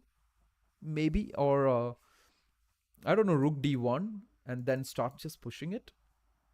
Can you directly play d6 here, chat? Is that possible here? Or rook d1. I would love to play rook d1 too, so that I can just start pushing the pawn. If he takes me on c4, I'll just move out of the way to b6, and then my threat is still to push the pawn. Rook c7 for black defense though. Queen c7?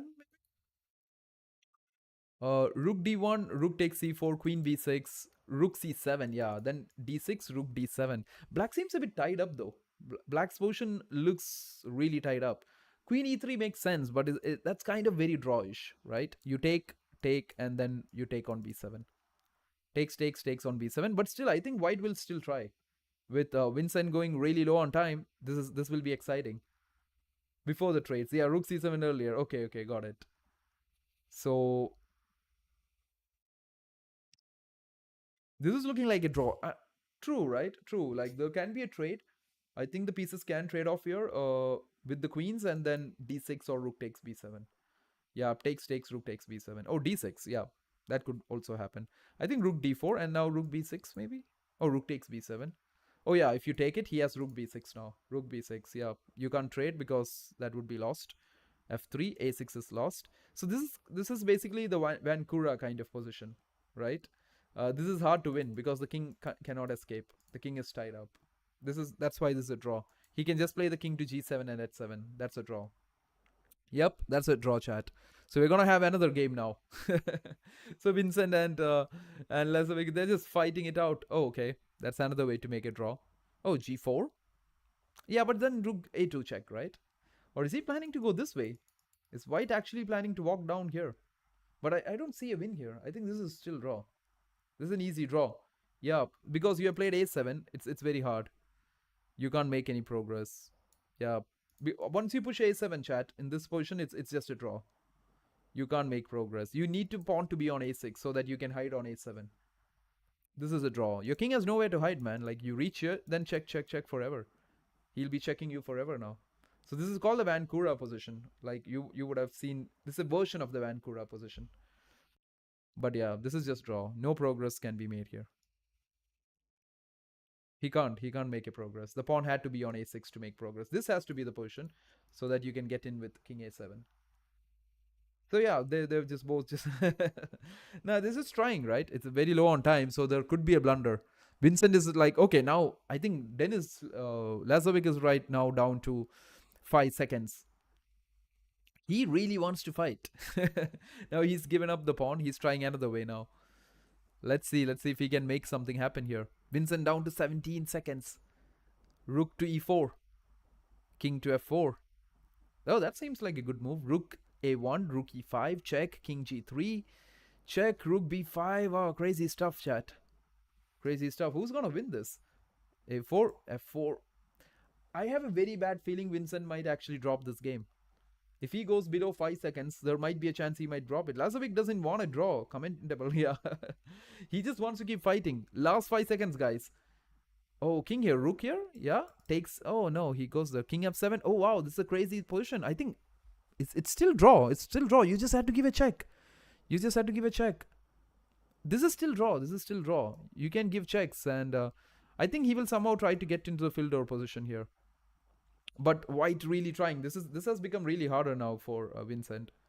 But he will try. Like I think Lazovic will still try. There is chances of losing this for Vincent. I see all kinds of chances for Black to lose this because this is crazy, chat. Both of them below 5 seconds. F6. Ah, he lost it. Ah, he lost it. Now it's gone. That's the thing. King here, and this is now kind of like in the Lucina or the bridge position, or in a different way actually. Oh, oh, you don't want to lose this, Vincent. That's so sad for you. But absolutely, you have to give it up for Lazovic. He found a way, but he found some practical ways to make it work. You have to appreciate that. Yeah, what a win! There's a bullet. There it is. A bullet is a drag. Very good intuition by Lazovic to not accept the draw. It was even great that he absolutely did not give, like, he gave up the a7 pawn and got the g5 pawn. That's where he got his chance. Very hard to defend when you're down below 10 seconds, guys. We can comment anything about it, but super hard to play when you're below 10 seconds because you have to be like super quick. You have to have that what do you say, coordination. It's not easy at all. How was he supposed to draw it? So yeah, if we go here, guys, like in this position, somewhere around here, I think he just needed to cut this for a second. Like, give me a second. What did he play? F6, right? He could have just played rook a6 here. Just make this king get stuck to this. And if he plays this move, check him. Oh, not immediately. I'm sorry. Like, if you go here, then go back all the way. Don't check him. Go back all the way. Make sure this king doesn't have anywhere to advance here. So if he goes rook e8, offering the trade again, now you can check him. And if he goes king f8, king g6. But then you get this pawn, right? So, for example, guys, if you reach here, this is the position. Just after f6, just rook a6 or rook a8. Don't let the king advance. Cut him down on the 6th or 7th. I mean 6th or 8th rank. So that the king doesn't get an advancing plan. So that he can push the pawn. I hope that makes a bit of sense. So here you see that this king is kind of like absolutely stuck here.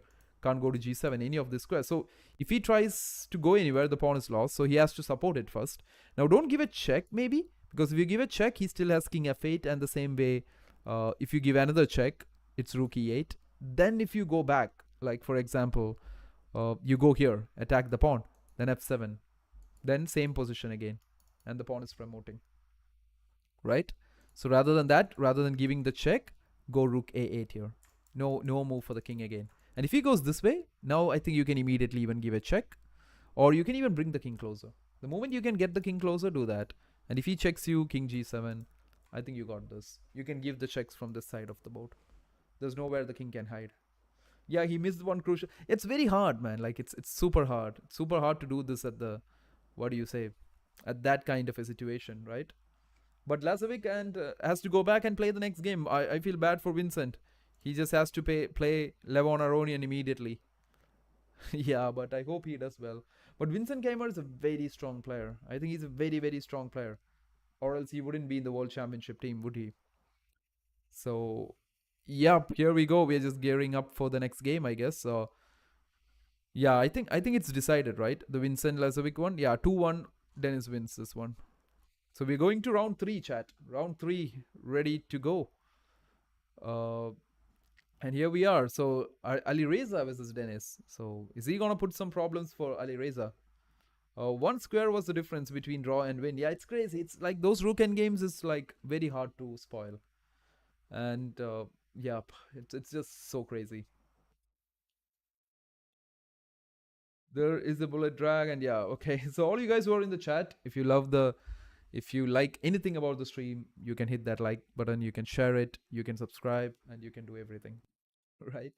I'll try to see you guys more often at these times. Like I think we will also find some time to play some games and do some game sessions, which I would love to do it. Maybe after the World Rapid Blitz, right? I'm really looking forward to it. Playing some Rapids games, playing some Blitz games.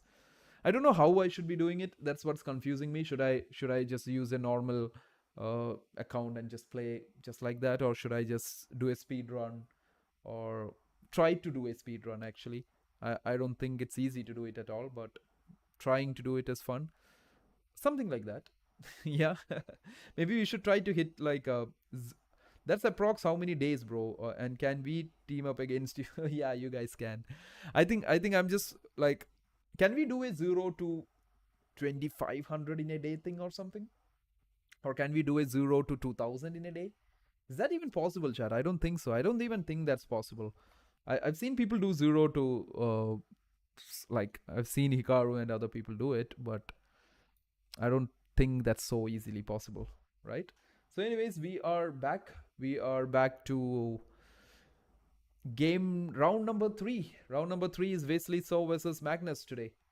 And let's see what I swear I've seen Hikaru do like 500 to 2000 a day. You haven't? You have, right? Yeah. So I think 500 to 2000, is that really super hard? I think Bullet would be fun. Bullet would be fun, but I don't think there will be a lot of points to share with people during the Bullet, right? I don't think it's gonna be that exciting. It's just gonna be throwing pieces around. Uh, Now you make me. No, no, no. I'm talking about the chess.com rating, right, man? So chess.com ratings can be fun. I swear I've seen, yeah. So it will be nice, chat. We'll try to do something fun like that. I don't know if we are gonna hit it, but we might, right? So we will try something like going that way so that everybody gets to see the different levels of play that we face. We might lose a lot of games and we might not even cross 1000. That could also happen. You never know. The thousands might come and just smash you and be like, where are you going? Where are you speed running? No, but nowhere. We're just gonna put you under 1000 forever, right? But anyways, chat, 1800 or so in Blitz is easy. Yeah, yeah, yeah. I think so. Yeah, I'm talking about that too. Yeah, so 1800. Yeah, tell me know how long for that.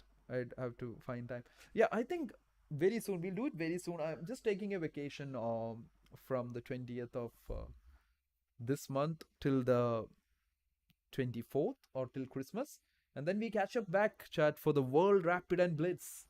That is going to be exciting. The World Rapid and Blitz Championship. We are going to have so much fun with that. And that is something I'm really, really looking forward to. Catching you guys up for the World Rapid and Blitz. It will be so crazy. I think the Rapid will be fun. Blitz will be just cool. That's all. That's the only thing you can say about the Blitz. So maybe after that we will do this stuff. Like by New Year we will start streaming, and I will try my best to stream each and every day. Or not, if not each day, maybe in every few days. I would love to build this community in YouTube too. Uh, and if you guys want to catch up, do catch up on Instagram.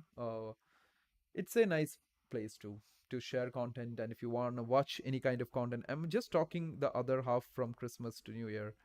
I'm just taking the other half. Oh, really? Oh, that's great. That's great. You should, guys. Like December is the month you should take your breaks. I think they're just waiting so that I think Lazovic and uh, Vincent gets some breathing air because they just finished a game, and we're just waiting for the others to start the game. So this is round three now of the Champions Chess Tour, which we'll be doing right now. And let's see, guys. Let's see where we go with this. It is Ali Reza versus Denis Lazovic here, and Vincent Keimer facing Levon Aronian. Magnus Carlsen facing Wesley So. Uh, and Maxim Veshemlegrev facing Ian Nepomiashi. That is some fun matchup that we have. So yeah, that's where we are, chat. If you're new here, I don't know, if you like the stream, you can hit that like button. So let's get on with this. I'm just waiting for Magnus, basically. I just want to see this game. I just want to see how Magnus, these guys go against each other. It would be a lot of fun. But I think both getting ready. I think the break is because they're giving the time for Vincent and Lazovic to just have a breather and come back after the 3 games they just had to play. So if you guys are new here, this is 10 minutes each plus 2 seconds for every move they make. So this is some quick adrenaline chess that we have take a lot of your time, but yeah, Weasley is super strong. It will be an exciting match. Yeah, it will. It will definitely be, man. It will definitely be. I think we will have a good time watching this one.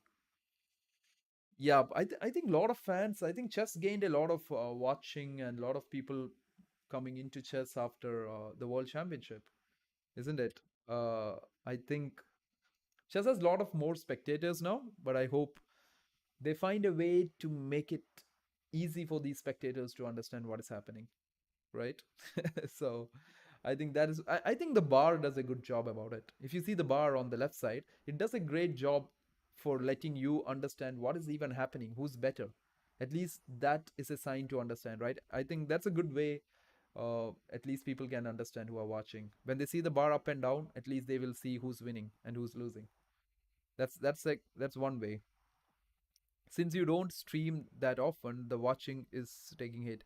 I don't know, frankly. It might not be because of that. Also, I did take some break after the World Championship, like few 2 3 days. We all needed a break, I guess. But yeah, it's okay. I think the watching is fine for me. Like, I will do this if it's just one guy too.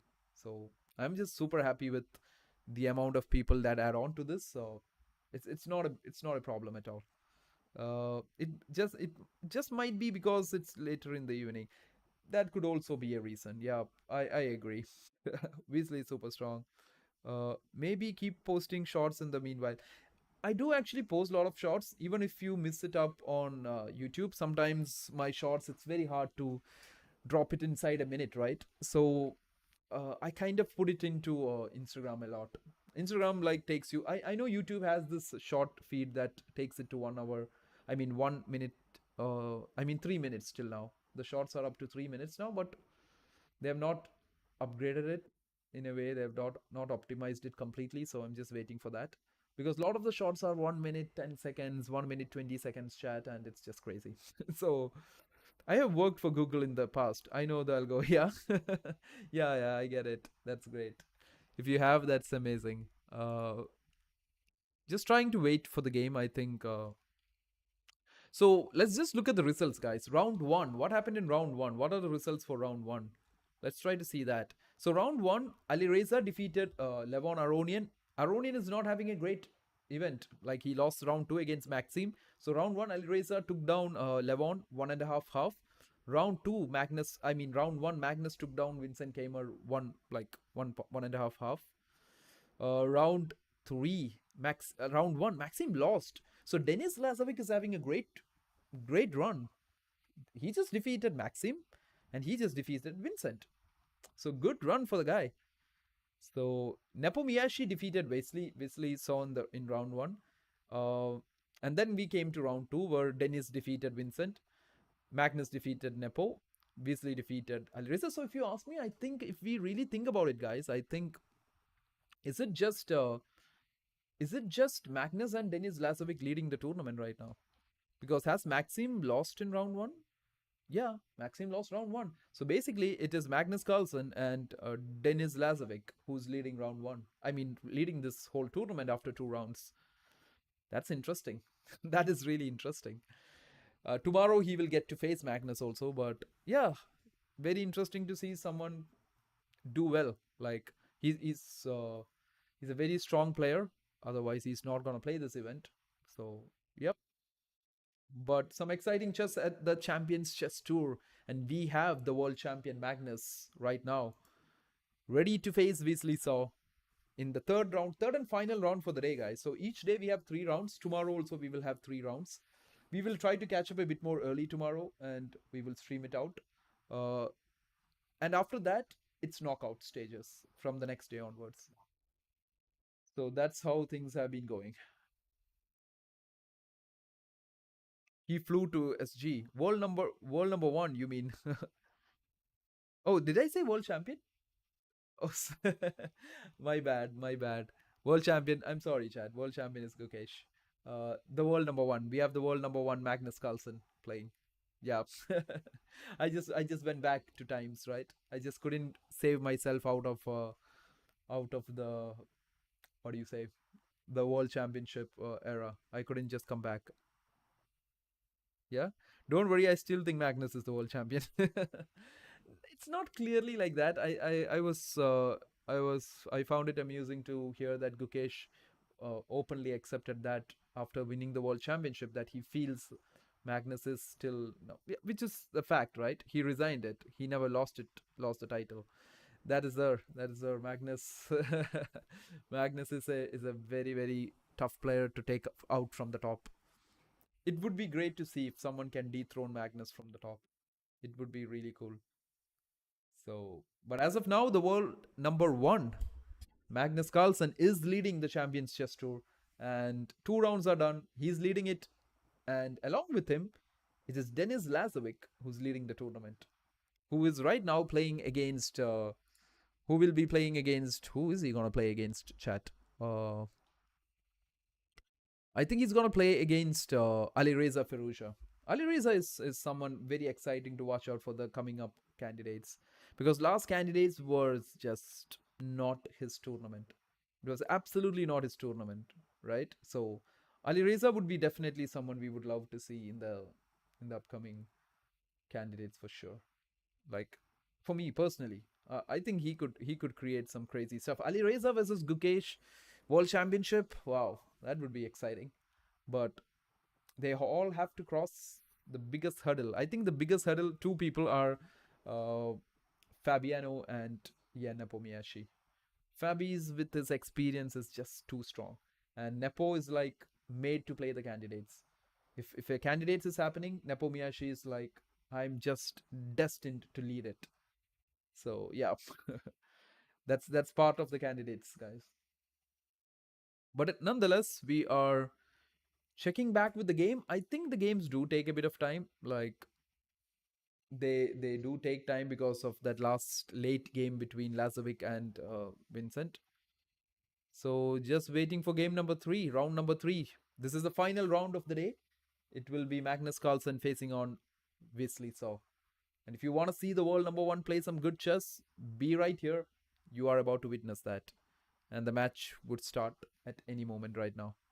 I can let you guys actually know when the match is about to start. So let me check in with that. So what do you guys think, Chad? What do you think? Who do you really feel is gonna have a great chance at the candidates next? What is your take, Chad? Yeah. So we are about to see round number three, guys. Chat. It is about to start right now.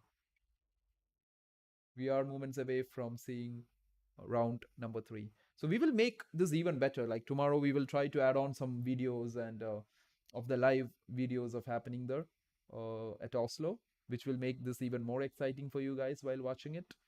And I will try my best to make it even more fun. Yeah. But nonetheless, everyone, this is the Champions Chess Tour, and this is uh, happening at Oslo, Norway.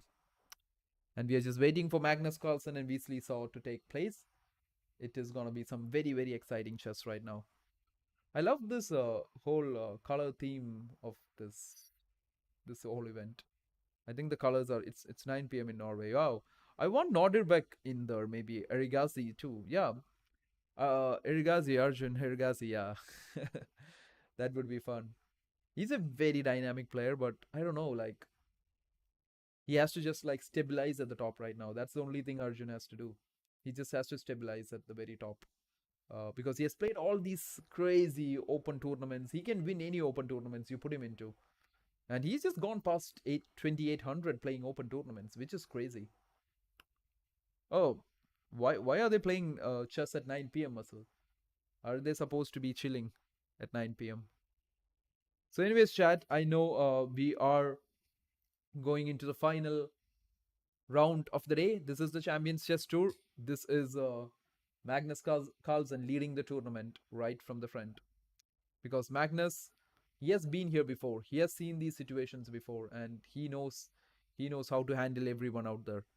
And right now, he has to handle Wesley Saw from the United States. That's what I'm wondering too, isn't it? Aren't they supposed to be chilling there? Yeah, 9 p.m. and they're made to play round number three. Like, I'm sure Magnus would be looking grumpy right now. He's like, what are you guys doing? Like, we playing chess at 9 p.m.? but sadly they are. Sadly they are, chat. So just getting ready for the final round. The break is quite long actually. They should make the break short. Even though like we had fun talking and stuff, but they should make the break a bit more short. It shouldn't be this long. Magnus is leading with Lazovic, absolutely. And if you guys are thinking who's leading the tournament right now, it is Magnus Carlsen and Denis Lazovic leading the tournament. Because where is Lazovic actually from? Like, okay, so they don't give him a flag. That means you know where he's from. I think there's no flag. Yeah, I don't see a flag for him. So no flag means I guess we have to guess where he's from now, right? Uh, Fide. So let's get back to this now. Okay. So Magnus Weasley, this is going to be exciting stuff, guys. I think the break is nice, because also not too. I think it's a bit too long of a break. They shouldn't be giving, but why is this an exciting game? Because of the time control. This is 10 minute for each players plus 2 seconds for every move they make. So that's why this will be some fun chess. So Magnus out there trying to make sure that he puts everybody under trouble in this match right now. So that is the world champion leading this game, and we will see what he has to say about this now. This round against Wesley Saw.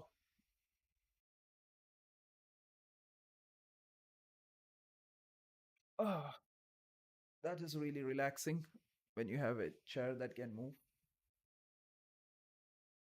Okay, chat, just taking my time. So all you guys in the chat, how many guys are in the chat actually? Oops. Okay, I know there's a pretty less number of us in the chat right now, but that's absolutely fine, guys. We will call game number 3 just like how we did game number 1 and how we did game number 2 and we will do that in game number 3. I know it's like that time of the year where you can't be like asking for more and more people in the chat. And I know there's a break right now, so you will have to do your stuff. I'll also add a bit of music during this time. Let's see if I can hear something.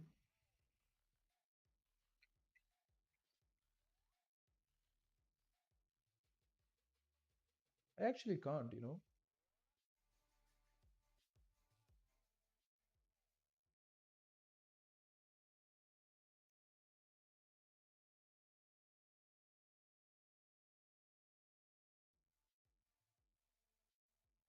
Okay, guys, the players are getting ready. We are off to game number. Oops.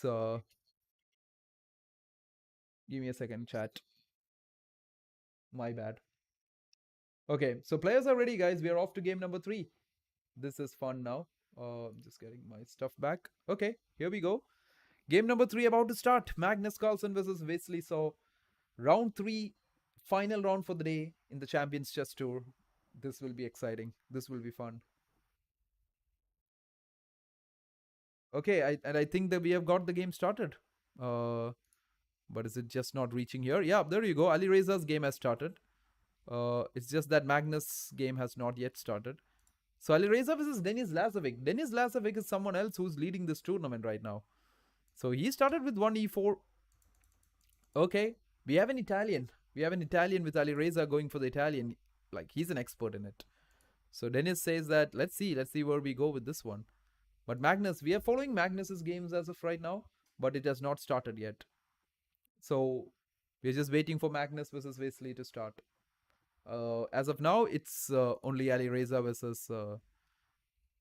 Yeah, none other has started. So it is Ali Reza versus Denis Lazovic. Oh, wait a second. What is that? What is that, chat? Dennis just played the bishop back to f8? Don't tell me he did that. No, no, no. That's some error. I think chess.com has bugged. Why would someone put this bishop back to f8? Why would you do that? So, no, no, no. I don't trust that. I don't trust that, chat. That's some error. That's some glitch here. So we don't watch games with glitches. Yeah, yeah. So it's a okay, guys. So the other games have started. Vincent versus Levon Aronian also has started. Magnus doesn't seem like he wants to play today, so he's not playing. He's just waiting for Magnus versus Magnus versus Weasley saw to start. I saw both the players on the board though. I don't know why they don't start.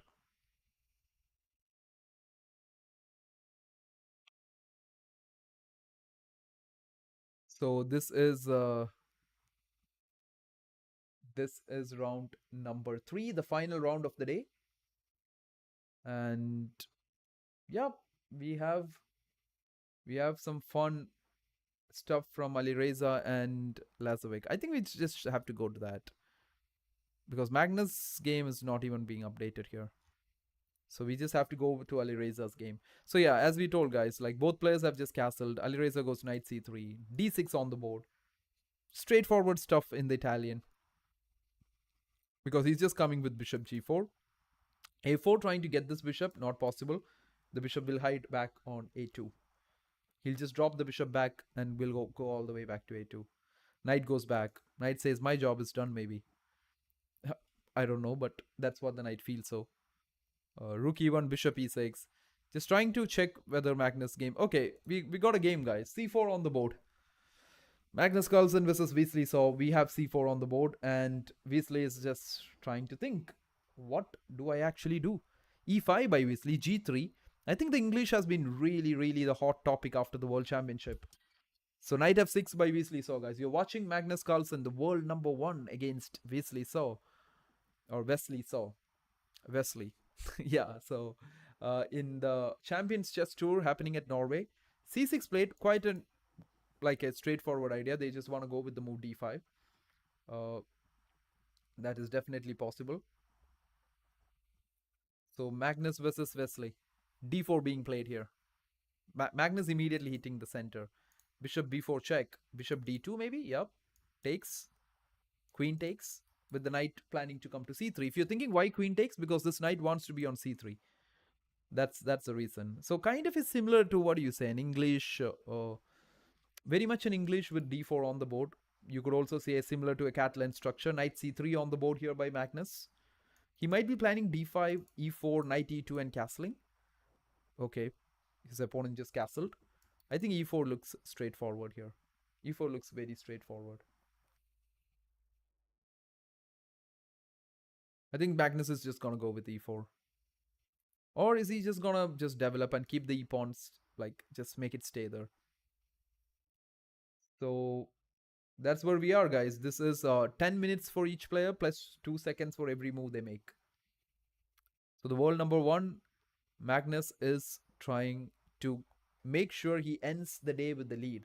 So he is leading right now along with Denis Lazovic. That's what's happening right now. So this is Magnus Carlsen versus Wesley So, guys. This is happening live right now at Oslo, Norway. And this is some fun chess that we are watching. So let's see what Magnus does. So black just castles here. Uh, I'm just interested to see how Magnus continues from here. He's giving a think about it. He's at 8 minutes 38 seconds. I think this is not a big deal for Magnus. He knows how to deal with it. Rook a d1 looks like a very interesting idea from the world number 1 because he just can take it, and the plan is to put pressure on this queen. So rook a d1, the plan is simply to put pressure on e5, takes, and then open up that file. So that's what Magnus is trying to do here. And that's where we are. That's where we are right now. So queen, rook a d1 played at this moment.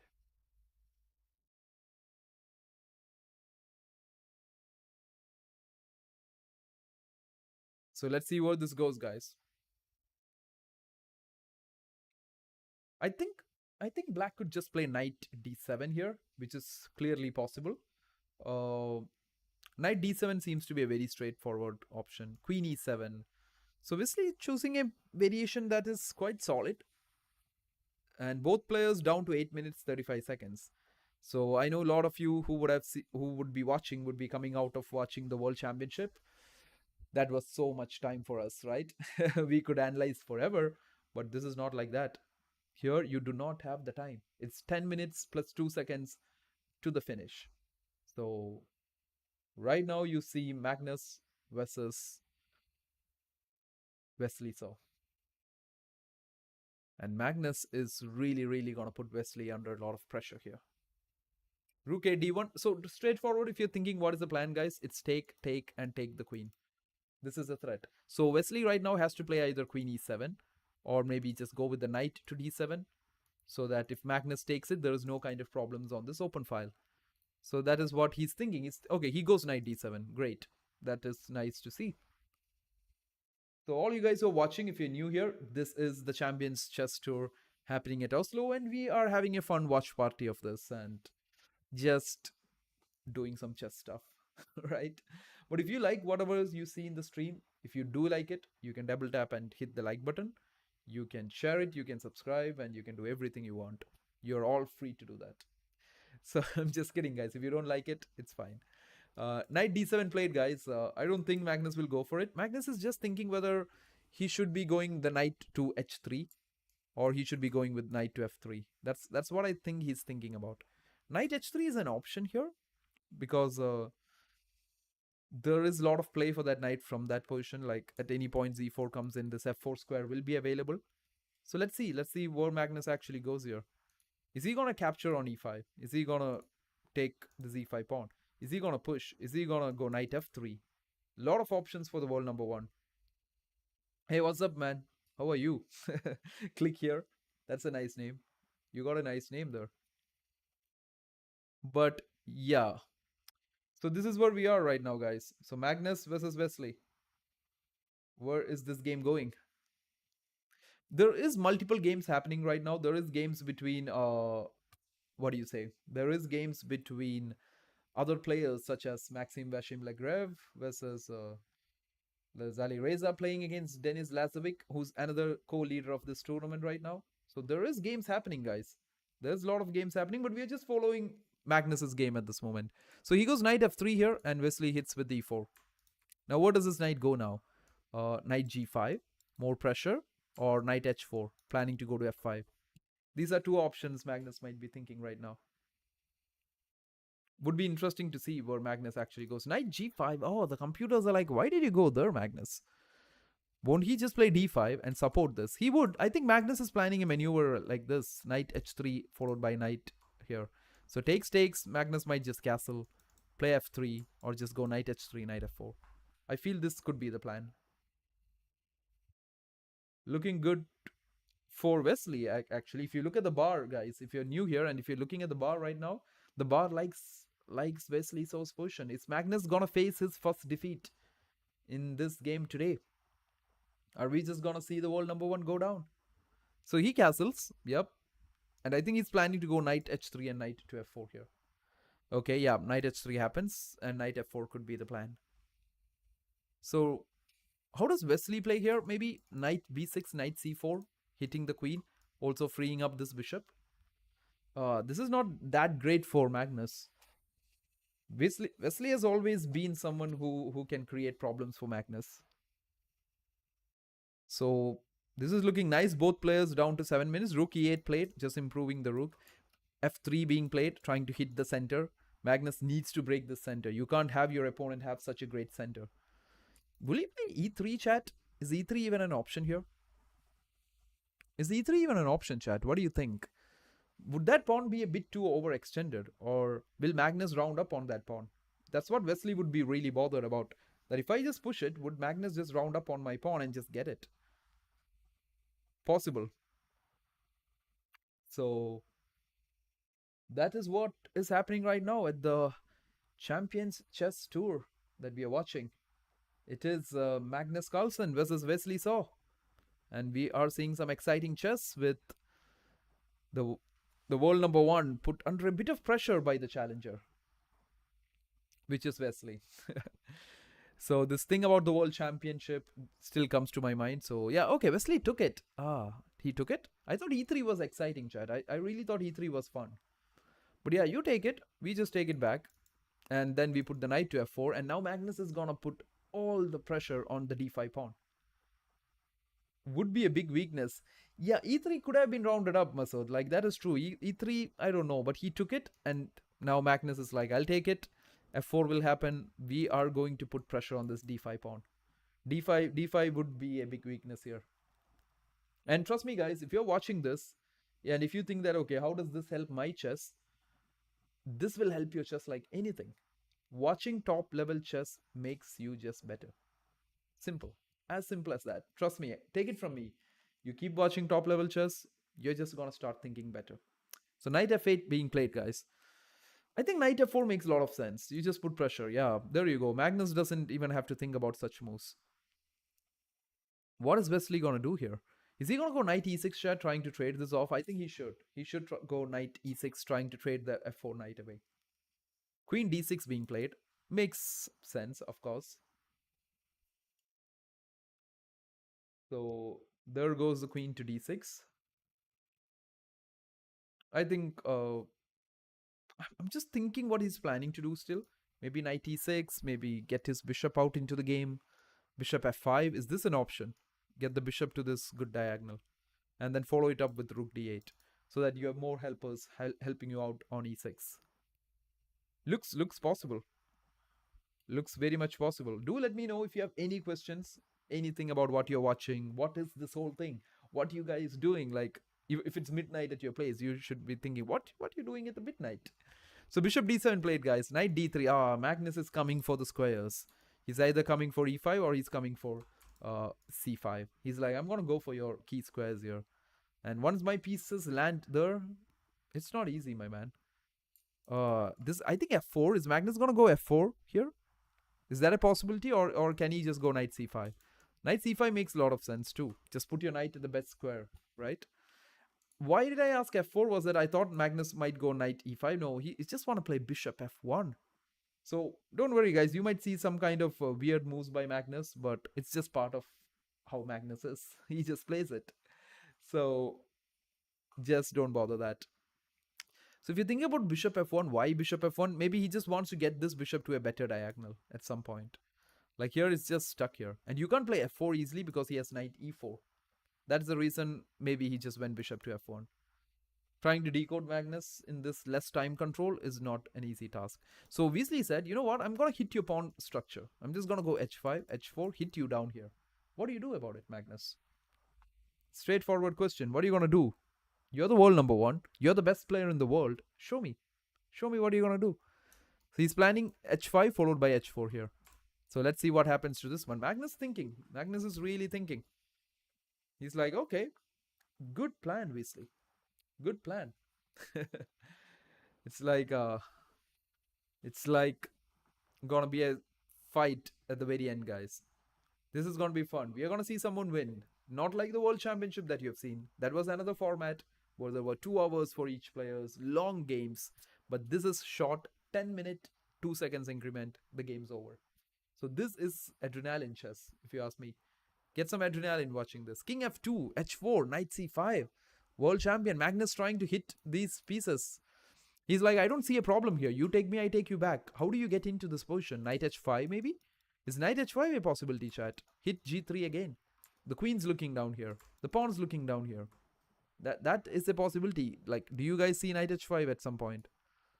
I don't know. Like, could be. Something that Weasley could think at a critical point of the game. So here we go. This is looking nice. Okay, Weasley goes with bishop to c6 here. He goes bishop c6. He's like, I'm going to support d5. I'm going to support b7.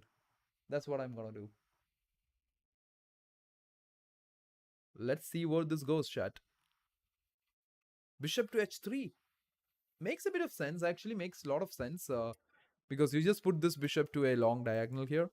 Magnus just only wanted to like improve that bishop. At every point, he just wanted to improve that bishop. And he just got it to h3, putting it on this very amazing diagonal here. Right? Looks good. Looks good. We are going down the time. 3 minutes. 3 minutes for Wesley. So 4 minutes for the world number 1 Magnus. This is going down the wire, chat. b6. Magnus, the knight on c5 is going to be kicked out right now. They want to kick the knight out. He goes knight d3. Cool. Magnus knows this stuff. He knows how to deal with these kind of games. This is his forte. He knows this maneuvering, improving your pieces one by one. One by one. And here goes, okay, Wesley is like, okay, let's trade the bishops now. I feel your bishop is good. This looks like a nice bishop. Let's trade. Magnus says, okay, fine. Let's do that. The queen's going to take back. And I don't think this is great for Magnus because there's a lot of weakness also around this position. So maybe this looks like chances for both players, guys. 4 minutes for the world number one, while 3 minutes for Wesley Saw. Can he hold Magnus Carlsen today? Ah, G4 looks like weakening a lot of squares, but you have to play what you have to play. The queen comes in. The queen says, "I'm gonna target you here now." King G2 by Magnus. Magnus is playing his like top game. Like he's just playing best moves right now. This is the square both are fighting for. Magnus has two pieces supporting that square, while Wesley So has two pieces stopping you from coming into that square. Knight at 7. Okay, but where is that knight coming? It's not coming G5. Oh, is Wesley So trying to like? Is he trying to break on F5? Magnus is the goat. Magnus is not scared of weakness. Weaknesses are scared of Magnus. That is a very interesting statement, my man. Magnus is not scared of weakness. Weaknesses are scared of Magnus. Wow. This knight just went up and down. What is happening here, guys? Like, this knight just went back. He just came in. I don't understand. But okay, so I'll just let you guys know. Like, right now, this is the plan. The knight is planning to come to e4. Because Wesley forced Magnus to play this move f4. And the moment he played f4, the z4 square is weak. And the knight just jumps in and he says that, okay, I'm coming to the e4 square now. What do you do? So this is the final round of the day, guys. This is the final round of the Champions Chess Tour today. It is Magnus Carlsen, the world number one, the world's best player out there, playing against Wesley So, who's a very strong player. And yep, there we go. Knight f6 being played. Magnus thinking. Magnus is down to 3 minutes. Both players have 3 minutes. We are going to see some fast and exciting chess right now. Don't go anywhere because you are watching some fun chess from Oslo, Norway, of the finals of the Champions Chess Tour. So knight f6 being played right now. f5. Magnus is like, I'm just going to push these pawns, man. I'm just going to push these pawns. Super brave by Magnus here. He's just using his pawns like anything in this game.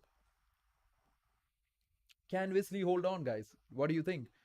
Can he hold this together against Magnus, or is just Magnus gonna bring in all the pieces and just destroy him? This is where we are right now. So f5 being played. Like, the simple question is, where are you gonna put this knight? I think knight f8 is logical. Wesley might also be thinking about knight e7, but that blocks this file, so you don't want to do that. He might also be thinking, guys, of h3. I think that is what's taking Wesley and his time away. He's thinking about h3, and if you run away, he has knight h4 to g2, and if you take it, that's what he's thinking. Do I have anything if he takes my pawn? So Magnus with f5 on the board. Here we go with some fun chess happening right now.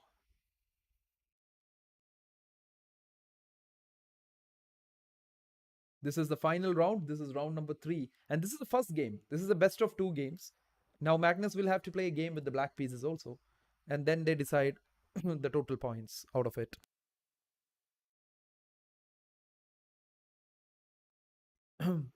Yeah, Hitman. This is live. This is live happening at Oslo. So Magnus Carlsen coming with his typical stuff, right? He's like, let's trade the queens, man. Let's trade the queens. You take my queen, I take your queen. Let's do that, right? So, yep, there goes the queens. Takes. And Wesley says, did I get a pawn? No, you didn't, because you're going to lose a pawn on d5.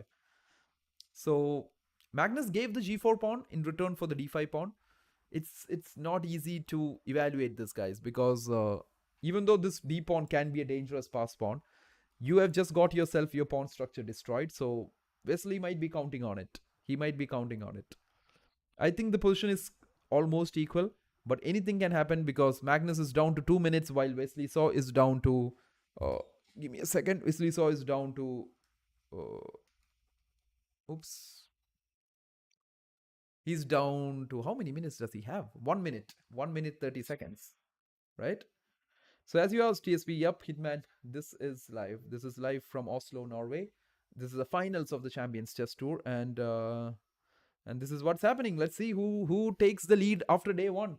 This is day 1 and Magnus Carlsen is been leading the tournament. If he can beat Wesley in this last round, he will continue his lead going to day 2. And here goes knight to h7 by Wesley. He's trying his best. Wesley is really maneuvering his pieces around. He's really creating Magnus, like, a very bad time. He's not giving Magnus a good time at all. But you know him. You know Magnus. Like he's not gonna give it up. You guys know how Magnus Carlsen is, and he is just gonna create pressure after pressure right now. But let's see what happens here. Or is Magnus thinking about equalizing everything and just taking it easy on this game, or is he just gonna like just make sure he doesn't push too much?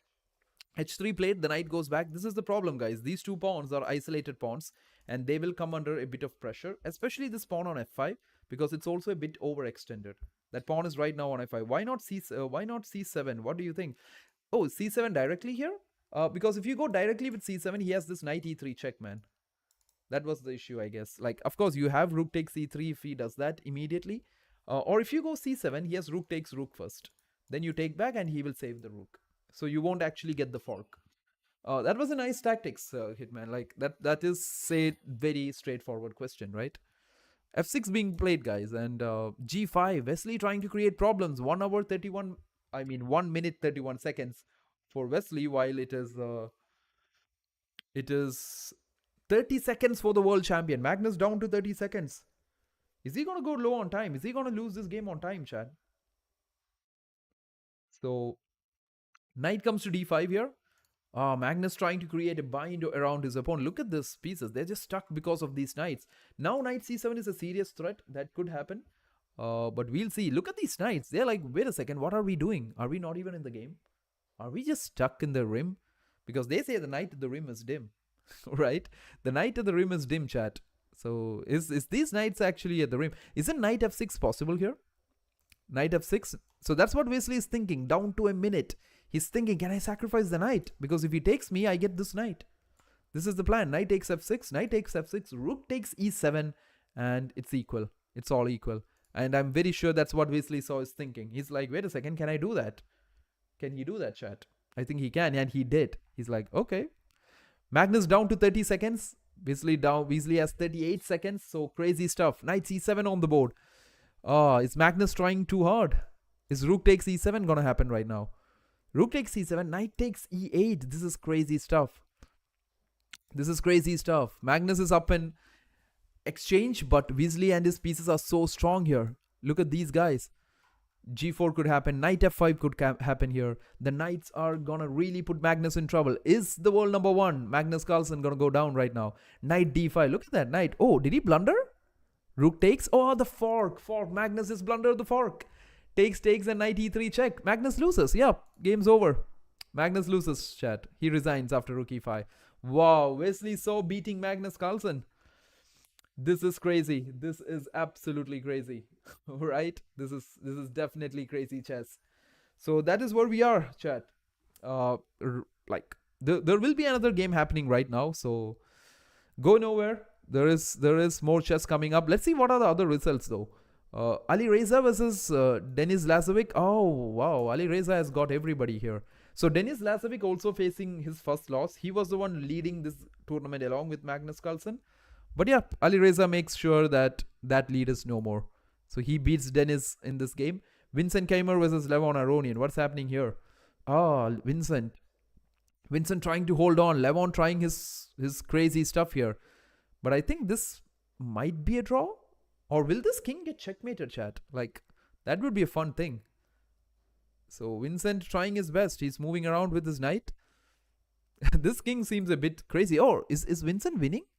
So, there was a moment where Vincent is winning here. Why? Knight e1. Wow, chat, knight e1. Knight b4 is checkmate on this king. Knight e1 and knight e4 is just checkmate. Right? Wow, what a move. Wow, what a move. But Vincent kept missing it. And now I think he's going to lose this game, is he? I think Levon saw that. Levon was like terrified seeing that move.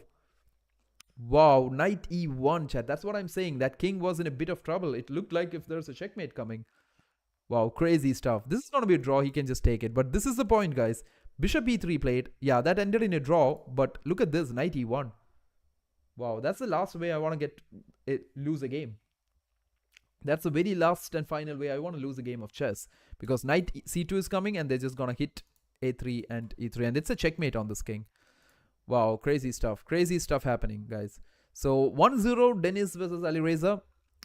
Draw. Aronian came a draw. Magnus lost game number one against Weasley. So Weasley is truly an assassin. I totally agree with that. He can beat anyone given a day. Like any day, he can come and beat it. Nepo Maxim ends in a draw too. So we are ready for game number two. There you go. Magnus. Will Magnus make a comeback? Can he beat Weasley and take it to tiebreak? This will be exciting. This is now getting exciting, right? I think the wait was worth it. Uh, like we were able to see some exciting stuff there. But Magnus missing the tactics was like crazy. Usually in these time troubles, Magnus like spots almost everything. But missing that tactics was something basically I didn't expect. I thought Magnus would see it actually.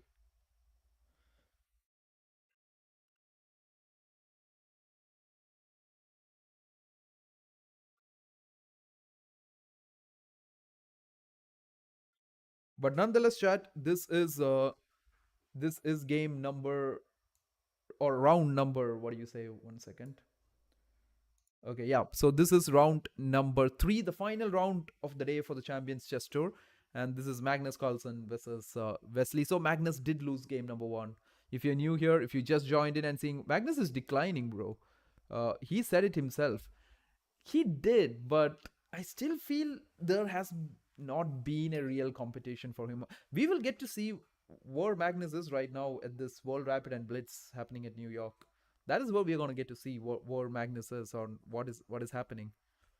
That will be exciting. I'm really looking forward to that part of the chess because Magnus has been fond of that variants of games.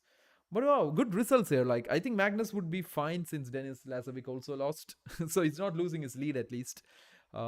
Vincent Gamer's game, wow, it would have been amazing if he found 91. Vincent not having the greatest of his days, like he lost 2 rounds, I guess. But the guy is a great player under time trouble. It's not easy, guys. Aronian is also amazingly strong. And if you look at this is Maxim versus Nepo.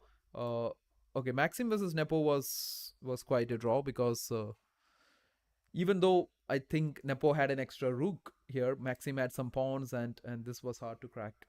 This is not easy to crack with this pawn on what do you say? D5, the advanced king. This is not easy. This is definitely not easy. So let's just go back. Let's get to the next game. Let's get this kicking off. It will be Magnus versus Wesley. If Magnus loses this or even draws this game, Wesley wins it. Wesley wins the match. So this is exciting stuff. This is really fun chess right now. So wherever you guys are watching from, I hope you are having a great time and a great month with a lot of holidays and vacations planned for yourself because this is that time of the year where you have to travel, you have to be with your family, and yeah, and it's gonna be. I hope all you guys are having a great time.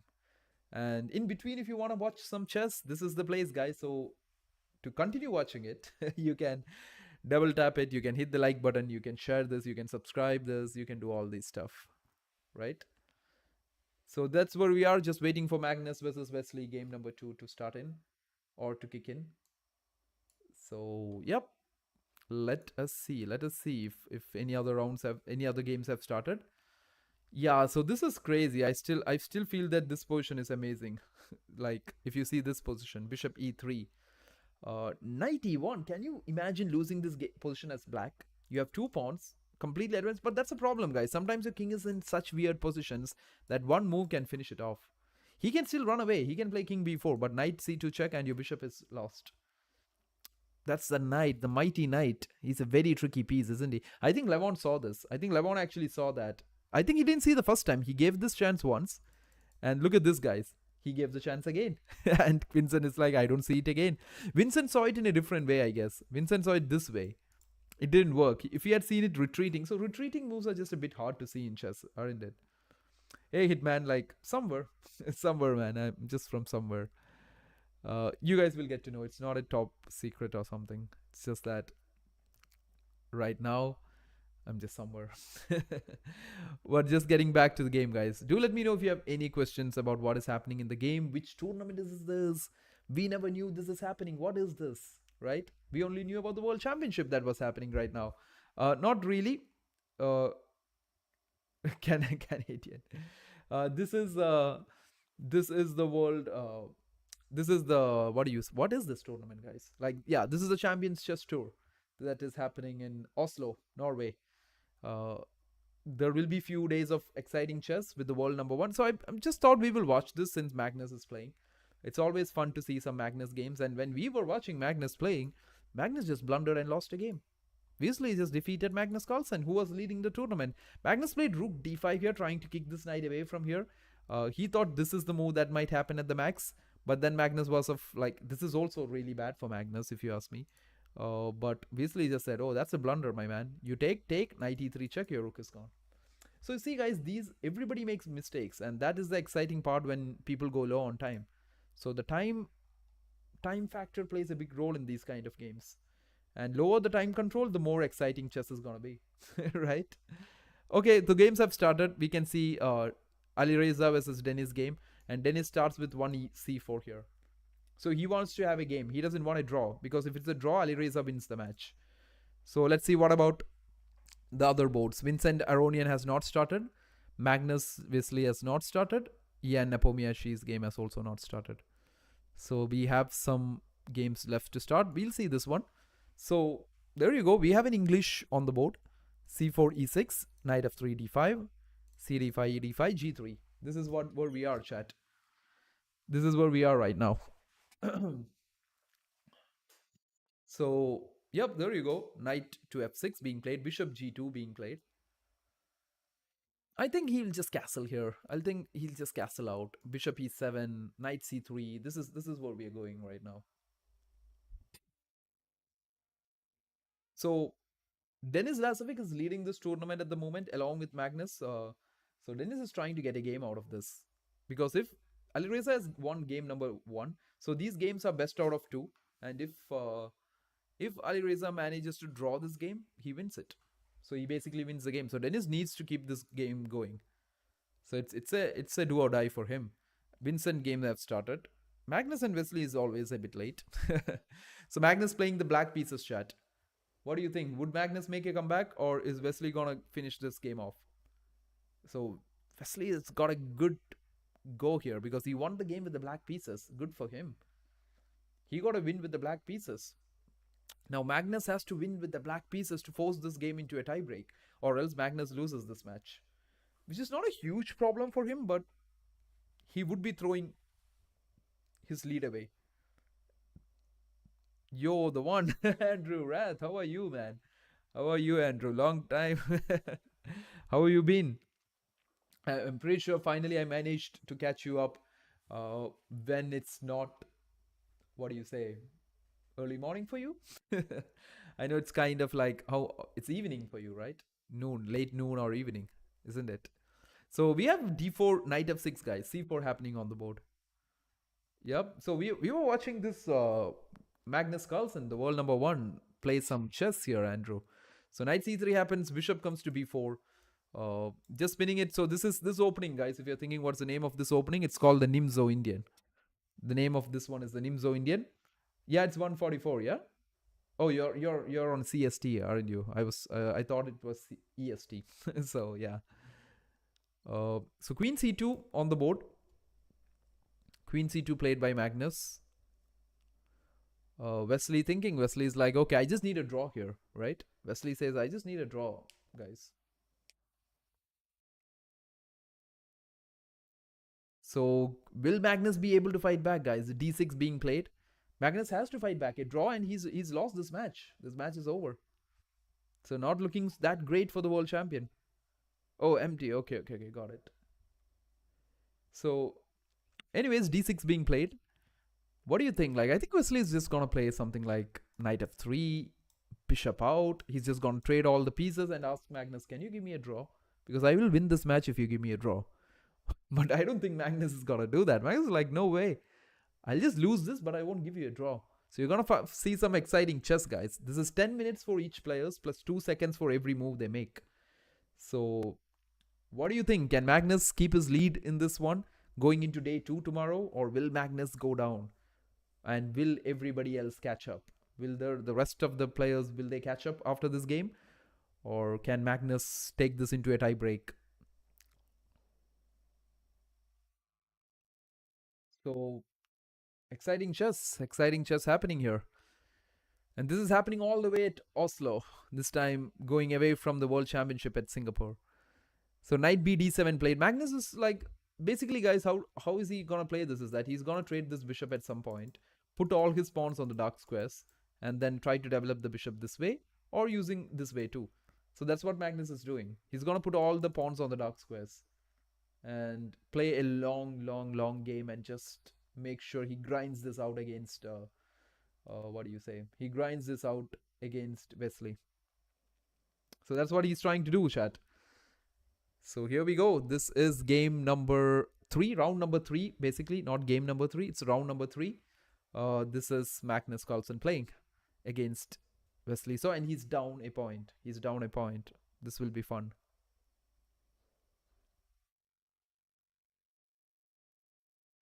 So Wesley's just playing simple chess. He's like, I don't want to complicate nothing.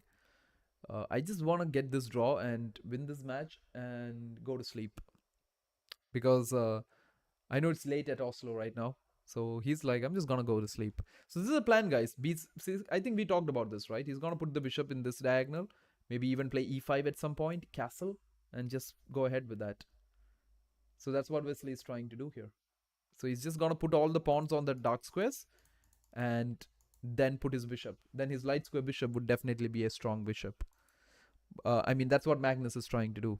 So Wesley is like, I don't want any complications. I'm just going to castle. Yep. Simple chess by Wesley. He's just, maybe he'll just teach you guys how to get the draw you want. So they just trade pieces. Knight here. Now f5 could be an option here, chat. f5 could be an option that Magnus thinks. Here you go. A typical idea in the Nimzo where they play f5. d5 could be an option that Wesley might think later on. Not immediately, but later on. d5 is quite a move here. You take, and you open up the position. Because you don't want to close the position. Because Magnus has 2 knights while you have 2 bishops. Because when you have 2 bishops, guys, you want to open up the position. You don't want to get it closed. So that is what's happening here. d5 played. Yep. That pawn sacrifice is absolutely worth it. It's nothing. You can take and go knight d4, putting pressure on f5. So clearly possible for, what do you say, Wesley to play. So give me a second, chat. Like, there you go. So this is what we are watching. This is the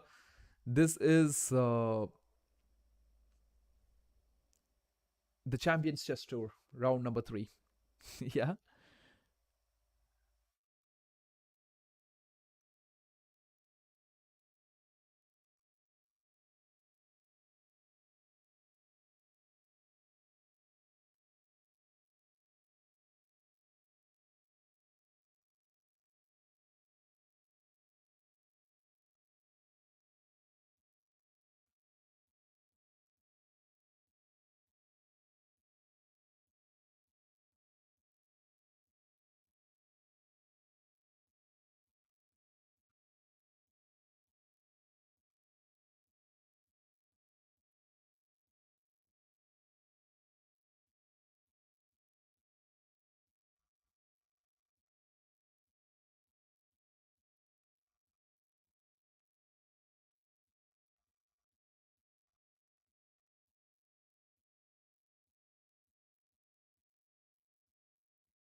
Okay, chat, we are back.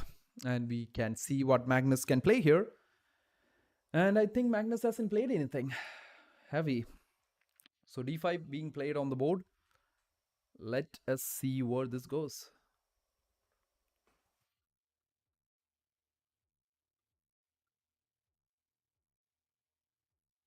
So do let me know if you have any questions, chat. Do let me know any questions you want to ask me.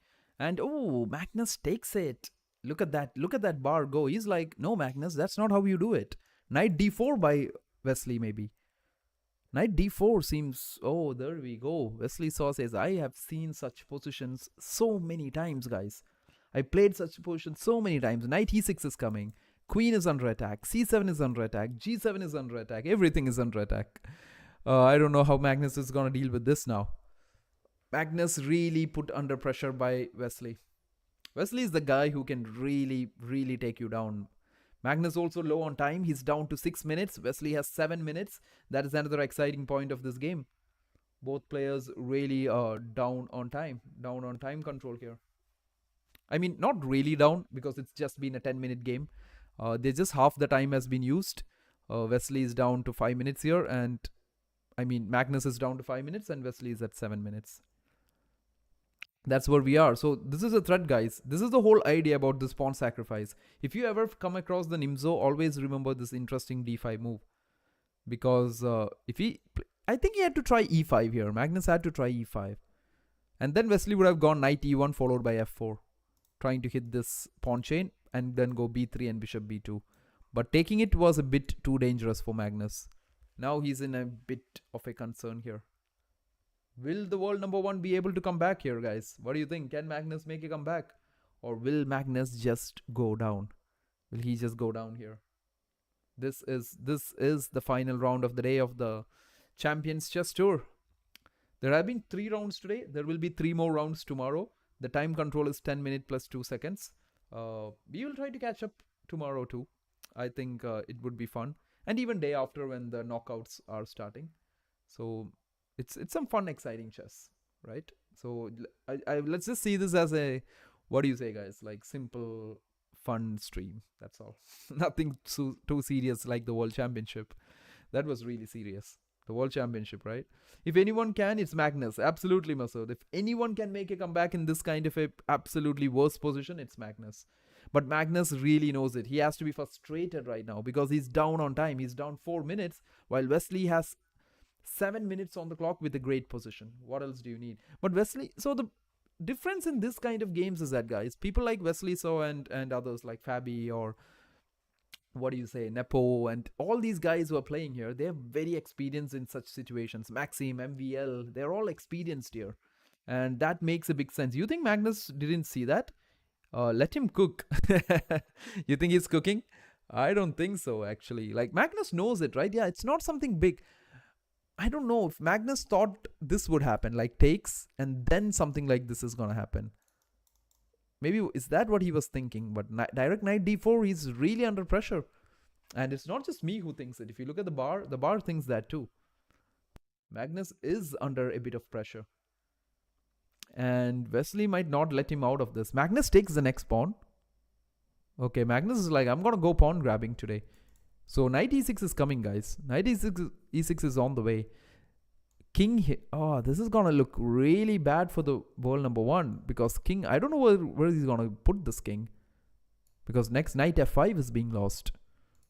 Wow. This is crazy stuff. Knight d4, d takes c4. Knight e6 is coming for sure. He's just hoping that maybe Wesley is planning to take this one, maybe. Is this even a plan? No, that's a bad idea because Magnus can recover. So there is a way he can go wrong, guys. Wesley, if he goes for the pawn, he's going wrong because Magnus recovers and castles. And that would not be good for Wesley. I don't think he's going to do that. He's just going to go knight e6. He's such a great player. He knows what he's doing. Knight e6 has to be what Wesley is thinking. So if he plays that, Magnus is in trouble. There you go, guys. Knight e6. Magnus immediately goes queen c8. Lets him take it. But I don't get it. Knight g7, knight f5. Look at the king. Can't castle anymore. Magnus is the one getting cooked at the moment. Yeah, absolutely. Magnus is being like cooked really, really hard in this one. This is not looking good for the world champ. Trust me. This is really not looking good for him. I'm not the world champ, guys. I'm sorry if I just say that in between. It's not that I feel Magnus is the world champ. It's sometimes since we were doing this world championship stream, I'm just used to saying Dingleran as the world champ, and yeah, just like that. Just forget it. But anyways, knight, queen c8 played. I don't know what Wesley is thinking. I think knight takes g7 seems to be his only straightforward move here. I don't know why is he really thinking about it. Pressure cooked. Some would say slow cooked. Yeah, but I think Magnus will still keep the lead even if he loses this game today. But he will let others catch up. But you never know Magnus. Sometimes he does that just so that the whole tournaments get exciting. And then he will come back and win this whole thing. So something very usual for Magnus to do. Oh, Wesley, you see that? Like, he doesn't go for that. He goes this f3 move. Wow. What is f3 trying to do here? Is Magnus going to try something like knight e5, chat? Because you're attacking this, and if you take this here, king moves, you take me, bishop takes, hitting the queen. Let's imagine the queen goes back. Rook g8. Oh, wow. Are we seeing a comeback right now? Or would we see a comeback here?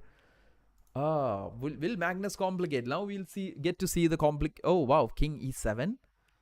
That's not complicating it. I think Wesley should just retreat or maybe just take g7. Taking g7 is a bit counterintuitive here because you're just giving this file for Magnus which you don't want to. So that's the reason maybe Wesley is not going for taking that. But anyways, Wesley so down to 4 minutes 55 seconds while Magnus is at 248. He just takes it. Queen f8 by Magnus, immediately played. Wow, this is crazy. Magnus has put a free knight on e4 for sale. Anybody can take it. Anybody can take this free knight, chat. Any one of you can. Because that's just simply what Magnus is doing. So knight h5 comes back. Okay. Okay, so there we go. There we go. So where is this knight going? That's a big question here. I don't get it. Maybe c5 is the only square? Is he going to go g5, c5, f6? Not likely because queen takes f5 comes in. And that would be crazy stuff. So I don't think that's going to happen. So fun game, chat. Fun games happening.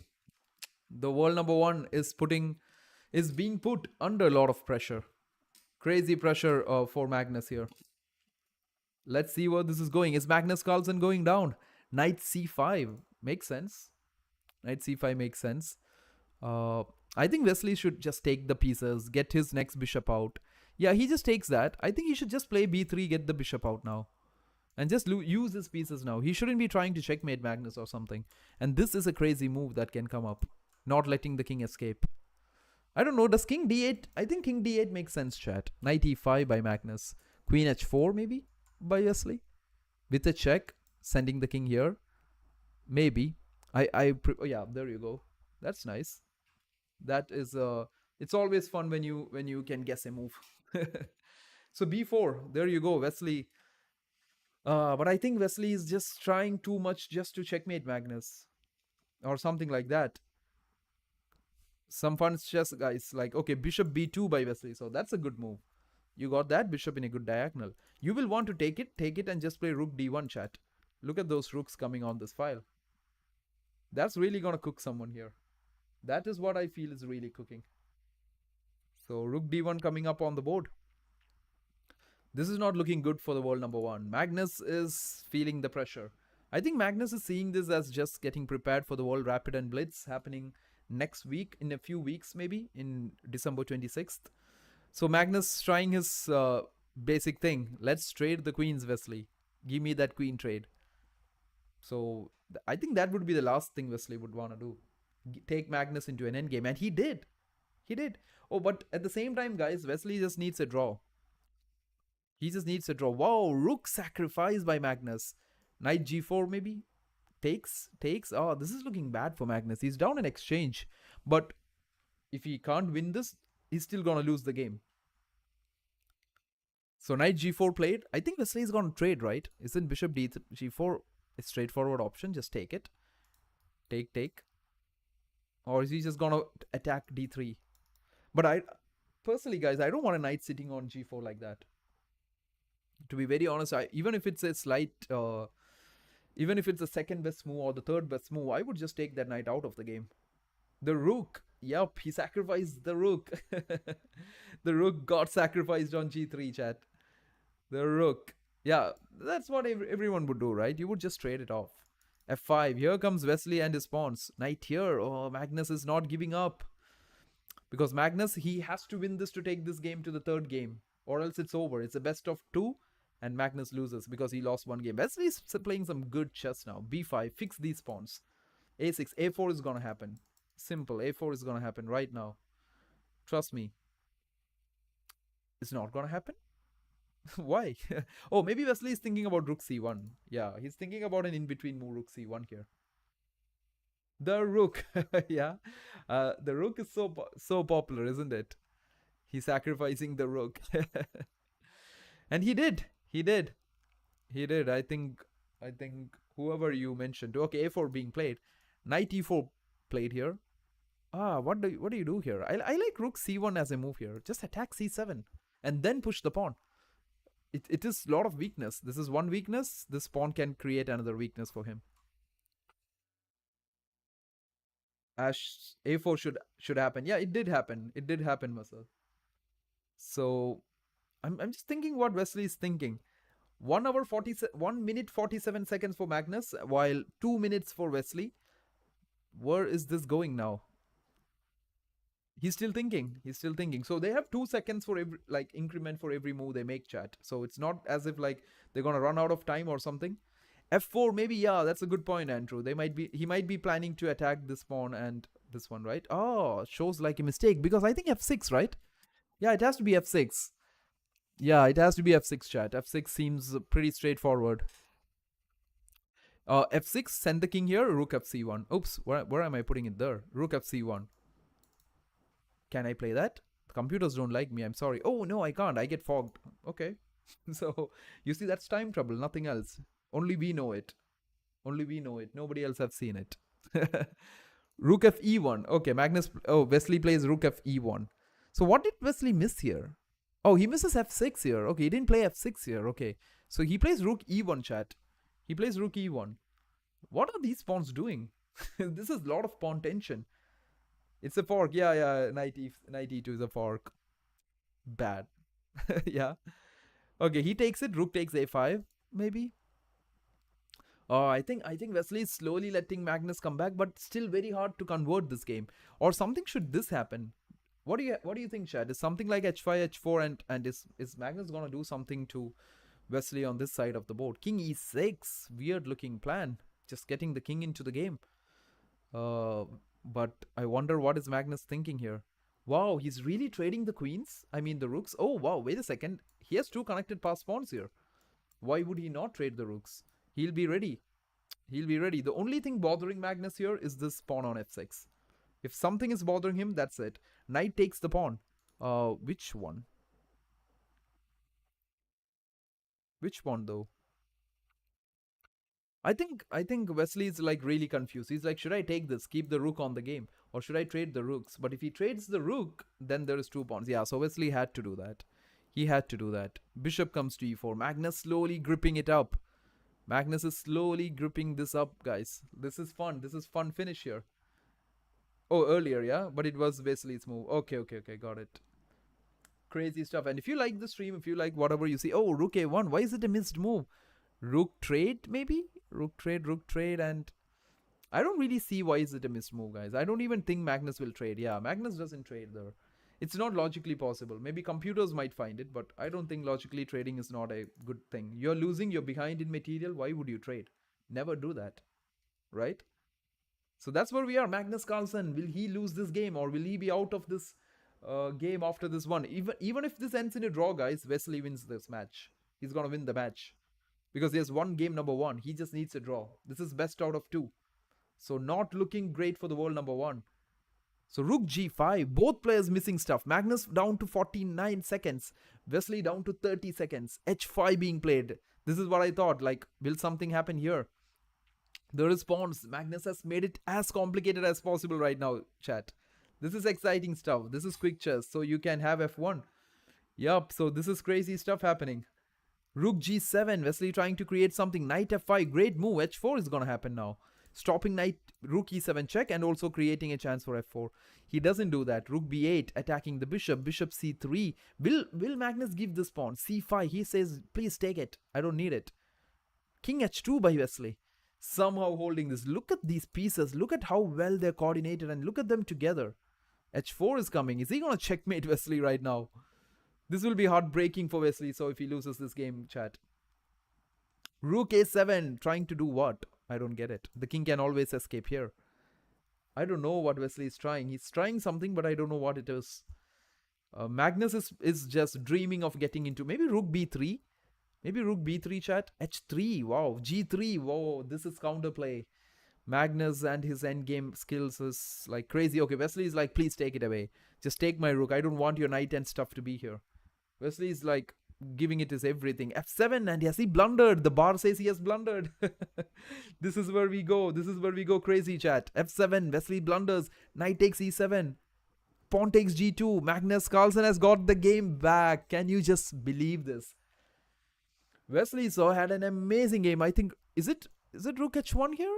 Or is it King takes E4? Yeah, this endgame is lost. This endgame is lost. You can't promote. He will take and go King F2. Rook check, and the queen's coming. Can you believe this, guys? Magnus has just managed. Magnus does Magnus things, right? Can you believe this? He just made this score go 1-1. This is just absolute madness right now. Absolute crazy stuff. If you like that, you hit all the buttons that you see, guys. That was some crazy fun chess. I just loved it. I just totally loved it. So here we go. So Denis Lazovic also defeated Alireza to tie it. Aronian and Vincent Keimer playing. Magnus won, tying it up. Ian Nepomiashi, Maxim Vashim Lagrev ends in a draw. So 3 games going into game number 3. Let's see if Levon Aronian and his game. Okay, this is almost over. Vincent has to win this one. Magnus is Magnus is him. Magnus is Magnus, right? Magnus is Magnus, chat. So E3 played, Queen C4 check. Vincent has to win this. Poor Vincent. He has to win this. He has not had a great day at all. Oh, is he gonna drop this game, Vincent? He's missing it. He's missing it. He's down to 6 seconds, chat. Can Vincent win this? Has he just timed out? No. E2. I think he's gonna push E2. Oh, he's repeating. He's repeating. This could end in a 3-fold repetition. Is it? This is looking bad for Vincent. Oh, what is happening? What is happening here? This is crazy. Push the pawn. Yeah, he should have pushed it. This is the pressure, guys. This is pressure, time pressure. Vincent has actually let Aronian escape this. I feel bad for Vincent.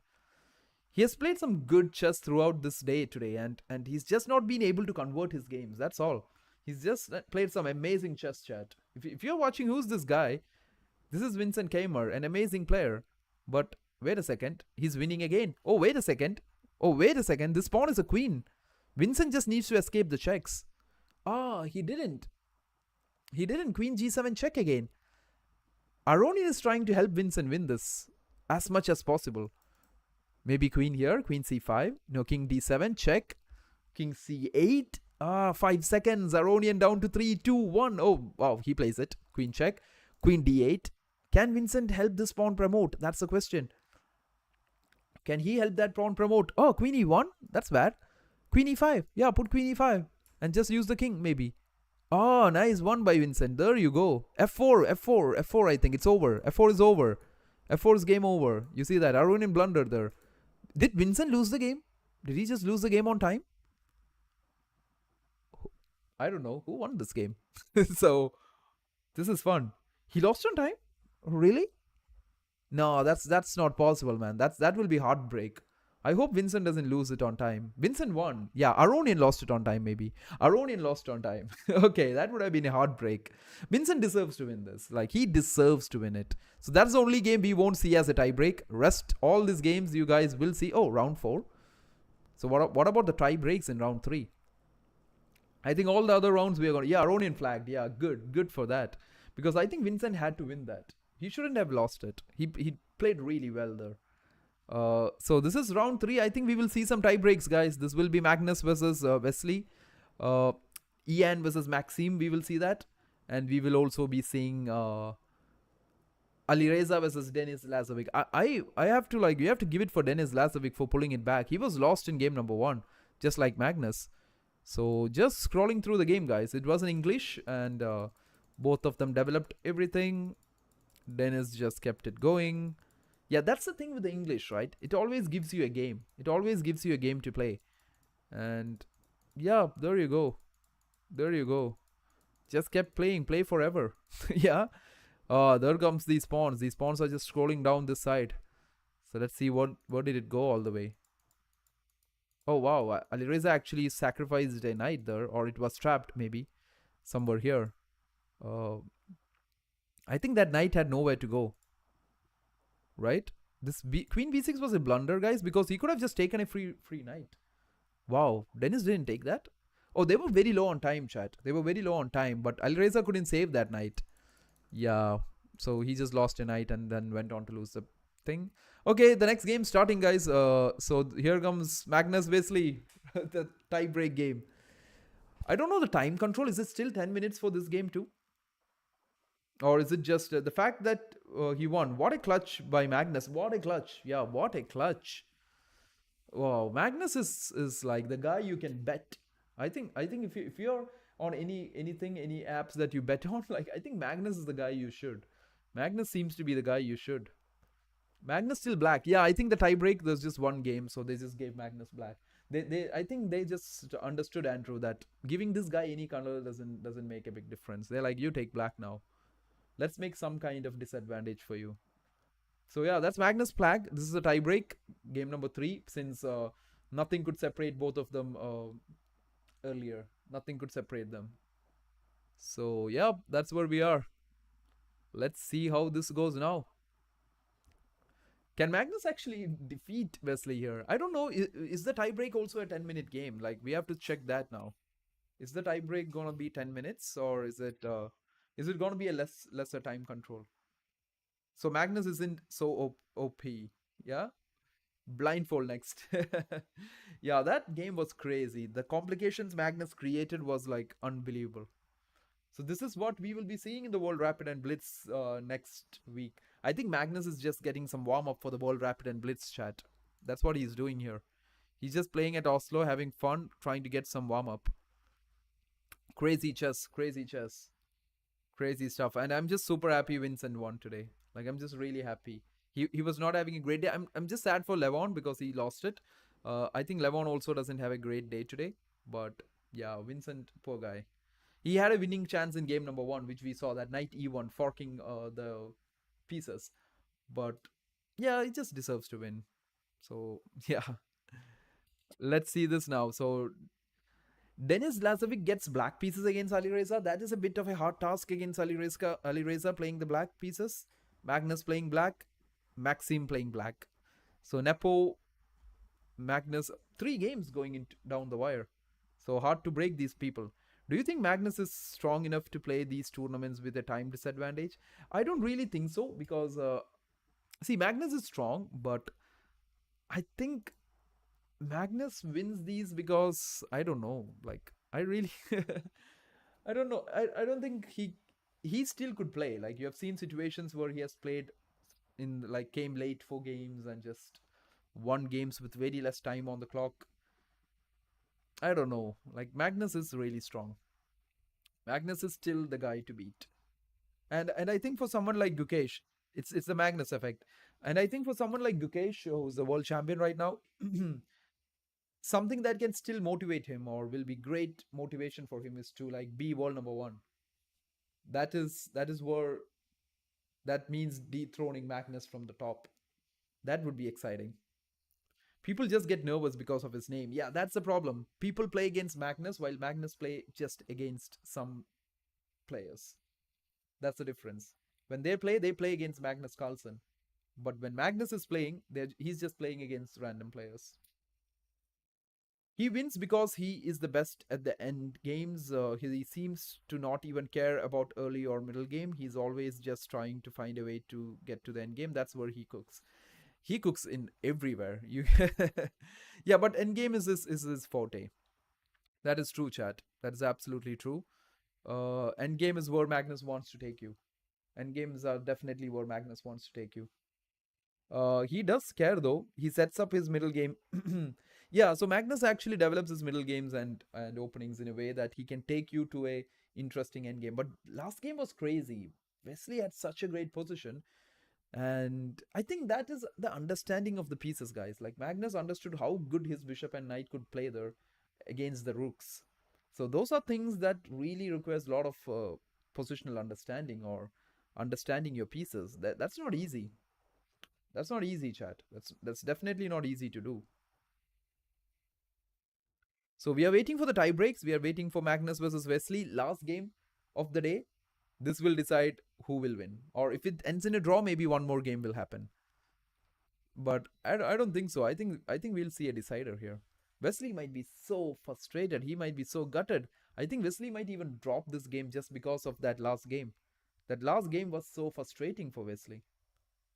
He might even drop this chat. I think he might even just not do this the way he wants to do it. Because he had an advantage in the last game, which he just couldn't convert. The game could have been over. Magnus would have been like lost this whole match. But Magnus came back to win it. And now they have to play the tie breaks. Not the easy thing to play. I'm just waiting to see if the tie breaks are 10 minutes each, or will they reduce the time to like somewhere around 5 minutes or something? Will it be a lesser time control, or will it be a 10-minute game again? So interesting stuff happening, guys. This is the Champions Chess Tour happening at Oslo, Norway. It is Magnus and some of the world's best players out there playing. And if you're just watching chess just after watching the World Championship, just don't wait for the next World Championship to watch again. Make sure you watch different events, you see all top games, you follow the top chess players, and kind of understand how they play chess. That's the best way. That's one of the best ways to improve your game. So, yeah. But nonetheless, this is game number three. I mean, round number three, not the World Championship to call it a game, but round number three, final match between Wesley and Magnus. Both of them won each game, like one game each. Both of them won with the black pieces, which is fun. So they haven't started the game chat. So in the meantime, let's see if any other Ali Reza's game has started. No. Has Magnus' game started? No. Ian's game started? No. None of the games have started. So the only guy who will have some rest is our only two people. That is Aronian and Keimer, Vincent Keimer. So Magnus and Denis Lazovic leading the tournament. That is what is happening right now. Both of them leading. I'd rather watch it online and get two large pizzas. It costs $56 for a gold ticket to watch these games live. Oh, really? Oh, yeah, yeah, I remember. They're selling tickets, right? Yeah, but it is like kind of an experience to be there, isn't it? I think you should maybe drop in at some point. Like it might be for the experience, that is. I think they're selling different kinds of tickets, platinum tickets, diamond tickets, gold tickets, and stuff like that. So it is definitely an experience, chat. If any one of you are watching this from Oslo, I guess you guys should drop in and watch this game. I'd rather have the pizza. Yeah. Just like are you just make sure you pay it in the right way. Make sure you don't make the Bitcoin payment like what happened in 2010 for the pizzas, right? 10,000 of them for the two pizzas. Platinum ticket is $2,500. I feel you guys might get to even meet the players and have some pictures and stuff. And but yeah, is it worth it? Good question. Right, 2,500 for, or is it 250 for the platinum, or is it 2,500? 2,500 is quite a lot for the ticket. The poor guy, he regrets that to this day, I bet. Yeah, he does, doesn't he? So recent days, that's the first thing that comes to my mind when people tell me about pizzas. Yeah, so that's a big loss for him. He would have like, I don't know what he would have done by now. But nonetheless, guys, the games are about to start. Magnus versus Wesley. We are just waiting for the start of this game. Uh, it's actually 260, 2688. Wow, that's quite some money to watch a game of. I don't know. Maybe I think you get to spend time with the players or something like that. It has to be something like that. It has to be worth in some way or the other, right? I don't know, chat. I really don't know. So it has to be something like that. And it's for the diamond. Platinum ticket is 168. Okay, okay, so it has to be 268 then. Yeah, so it's not 2068, right? Yeah. So we're just waiting for Magnus Wesley final game. Alireza Denis Lazovic final game is about to start. There is Maxim Vashim Legrev versus Ian Nepomiashi. Oh, that started. Wow, we have a game to watch. Ian says E4, man. Oh, this is again 10-minute, guys. This is also 10-minute, 2 seconds. So this is the Italian. D3 being played, classical Italian stuff. Knight C3, A4, D6. And I think castling or H3 here. H3 castling. Can I go A5? A5 would be an interesting move. A5, A6. That's some interesting ideas, like the Ding Liren ideas in the World Championship. So, yeah. Yeah, let's go, Ian. Is it It is 2688. Wow. I hope Ian wins. Yeah, get him meet and greet with everyone and photos and stuff. Yeah, maybe. Yeah, that's why, right? So, anyways, guys, this is Ian versus Maxime. But I'm really sorry, guys. I'm just checking if that game has started of Magnus versus Wesley, which has not. So let's watch Ian versus Maxime as of now. Uh, so Ian, like Ian's a good, strong player, but when it comes to the crunch moment, sometimes he chokes. That's the only thing. Ian's like been there at the top even when Magnus and others were there. So I think at the moment Maxime is just thinking. He's just trying to find his way out of this. So let's see, chat. Let's see where this takes us. Let's see where this is going.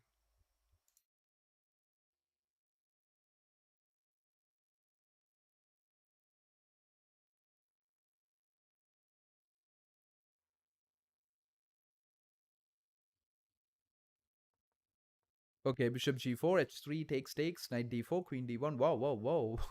We got some quick moves here. Wow, we got some quick moves, chat. So queen's on f3. So give me a second, chat. I think the other games have started. There you go. There we go. There we go. We don't want to miss a Magnus game here. So Wesley goes for e4 here. The Sicilian. Wow. G3 takes Rosso Limo. The fianchetto set up in the Rosso Limo. Uh, D3 played by Wesley, Queen E7, A4, A5, Bishop E3. Wesley playing some seriously easy chess because he just trades the bishop, puts all the pawns on the light squares. H3 going to be played, takes with the queen, knight C3. I think this is where we are going. This is exactly where we are going, chat.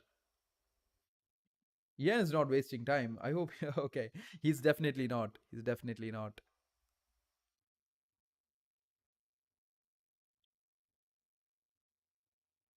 So knight d7 being played, chat. Like this is looking crazy. Knight d7 on the board.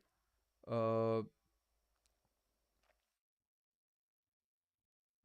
so let's see where this goes now. Knight d7 played, and it's white to play. I think Magnus might be thinking f5 at some point. Not immediately for sure, but at some point he might be thinking about f5. So tie breaks. This is the final game of the Champions Chess Tour for today, chat. And this is Magnus Carlsen versus Wesley So.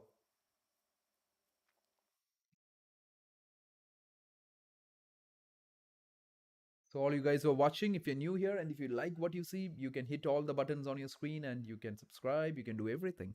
Okay, because I don't have a mod here at the moment. We do have one, but he's missing. But anyways, knight db2, knight d7 being played. And yeah, Magnus, Wesley thinking. Magnus down to 6 minutes, Wesley down to 8 minutes 20 seconds. This is going to be some close finish, right? This is going to be some close finish. So the Rosso Limo. This has been a Sicilian that we see right now, but can the world number one put pressure on Wesley? He has done it. He has just done it few minutes ago in a previous game, and now this is the next one.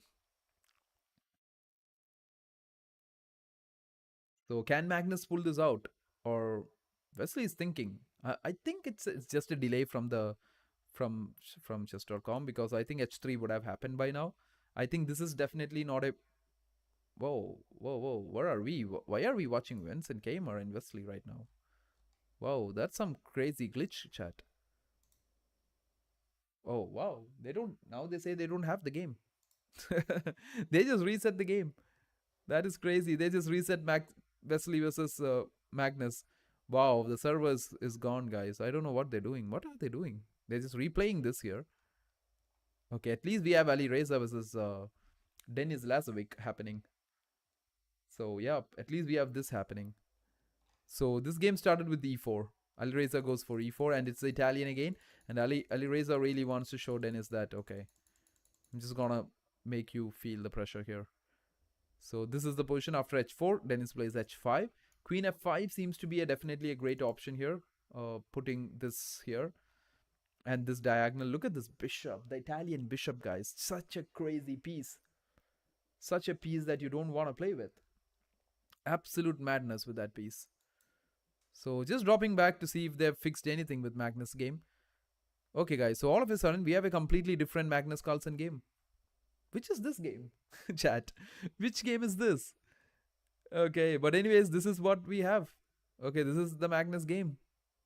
So, okay, all of a sudden from a Rosolimo, we are right now in the Sicilian Khan variation. Uh, Fine. All good. So chess.com just changed the game immediately, chat. They just changed the game. So this is the final tie break. Magnus Carlsen versus Wesley Saw. That is what you're watching right now. Magnus playing the black pieces. Whoever wins, wins. That's it. That's just what you're watching here. So bishop c5 played. Magnus trying to trade some pieces off. He has the isolated pawn on d4. So that has to be really annoying for him.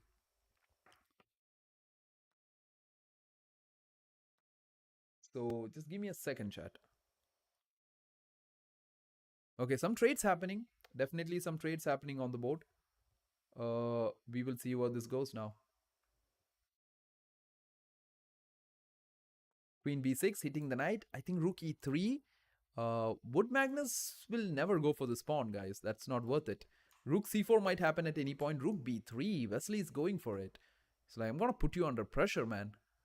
Real pressure. This bishop looks nice on this diagonal. This knight looks good. You can't play c3 and just stabilize the knight here, chat, because then your rook on b3 looks not so great. That's just not a great piece after that. So c3 I don't think is something that would happen right now, but yep. We will see what's happening. King comes back to h2. That is interesting. I wonder why. Not a kind of move you would see. So Magnus down to 4 minutes, Wesley down to 5 minutes. Really crazy stuff happening here right now. Knight e4 being played. Rook e3, Queen b6. They're just playing out moves. Is rook b3 gonna happen? No, rook b1 by Wesley. He just don't want to give up a pawn. Wesley coming for revenge. I think so, Masood. Like, I don't know. But Magnus seems to love playing these kind of positions. He's absolutely fine. Like, he knows the dynamics of playing with the isolated pawn. You give it up and then you get enough play for it. Right now you can see it. He can't take it because the h3 pawn is hanging. He goes here. I think the queen's just gonna shift somewhere to the other side. Maybe f6. Looking down at the knight still. I don't think g6 or any other square makes sense. It has to be either f6 or it has to be a7. Yeah, it is a7. Because Magnus wants to keep that queen on the diagonal, right? So knight comes back to e4. Okay, h4, knight comes back to e4. Magnus just making Wesley play some moves. Queen back to b6. So Magnus is just playing a lot of same moves here. Okay, Magnus says, I go back to a7. Do you want to go back here? So what happens here? If it's a draw, do they play another game now? Is that what we see? Are we going to see an Armageddon? Draw already. Magnus grinds people down mentally to the point where they don't want to keep playing. Absolutely true. Absolutely true. Because I don't know. Is it a draw? If it's a draw, what happens, chat? Do we get to? Oh, it's a draw. Magnus like, okay, man, let's play another game. You play black, I'll play white. So this is crazy, chat. They ended 2 games. Okay, Wesley says no. He says no. C3 being played. Good job, Wesley. Good job. You saved a lot of people's time and everything. But we would have loved to see another game, chat, right? It would have been fun to see another game. So knight comes back to f6, everyone. Knight goes back to f6. So Wesley coming to fight. He's like, I'm no draw. Yeah, no draw. He's coming for the fight. Bishop f5. Good move. Just pins everything. Some of the first lessons all of us would have learned, right? Pin your opponent's pieces. Just pin it. Pin it to win it. That's what they say. Pin it to win it.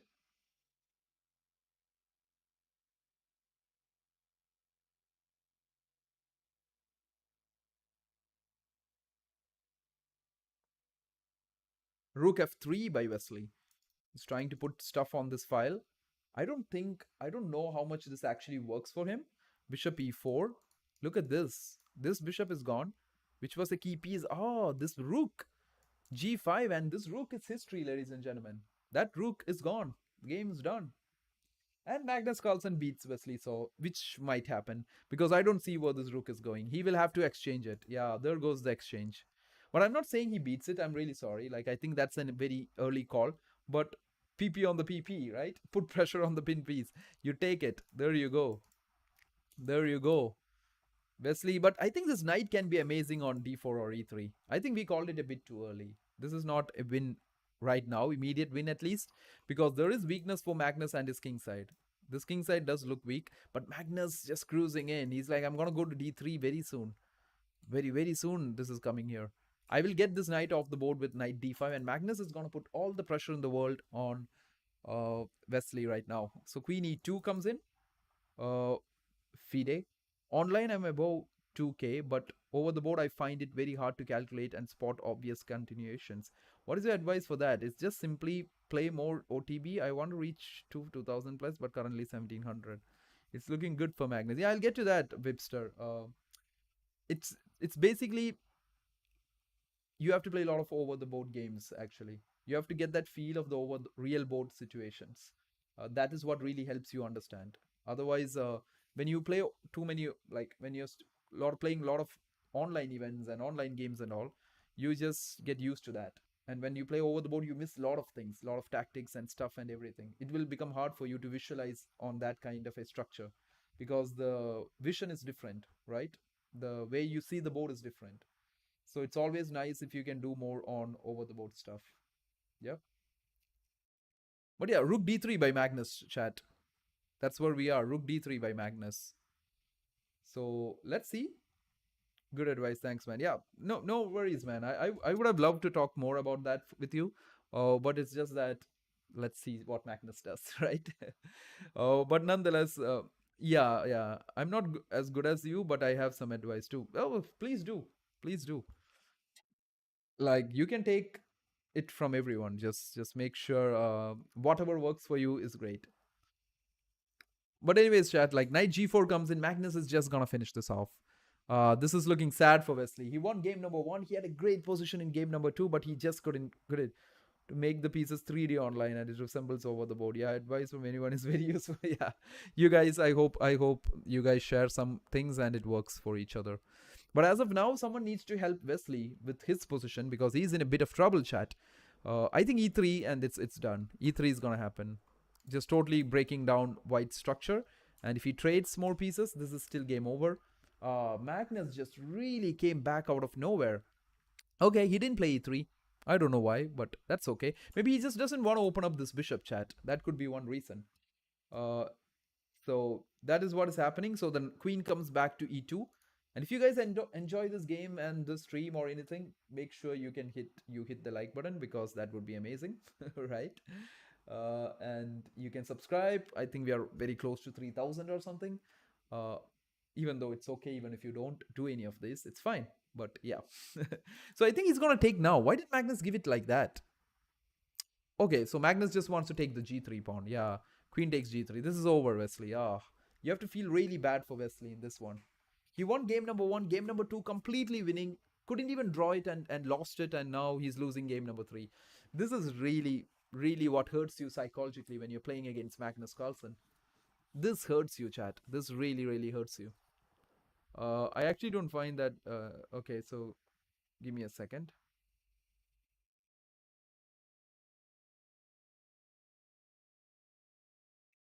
Yup, Wesley resigns, chat, and this is game over. Magnus Carlsen wins it, and he wins the 3rd game in a row of the day. He wins game number 1 with Vincent Keimer, game number 2 against Ian Nepomniachtchi, and game number 3 against Wesley. So there is no stopping the world number 1. He is on a roll today, and let's see what happened in the other games. So Denis versus this is the other player who's leading along with Magnus. This is Denis Lazovic. He's leading and he's playing against Ali Reza right now. Vincent has already won his game. Magnus has won it. Maxim and Ian has got Maxim out. Like finally, Ian is like, I'm back in style. I'm gonna win this end game, because if you see this, guys, Ian is up with an extra pawn, and he will cook this knight here, and he will break it out. He will break this down, right? Knight b4, knight a5. He puts pressure, and he's gonna win this game out of nowhere. So that is where we are right now. This is game number. Yep. So okay, I see that you guys are having some nice chat over there, which I hope helps each other. So just coming back. Yep. Ian is just converting this chat. Ian knows this. He's just too good to convert this. What about Dennis? Like, if Dennis loses this game to Ali Reza, then Magnus comes up as the sole leader.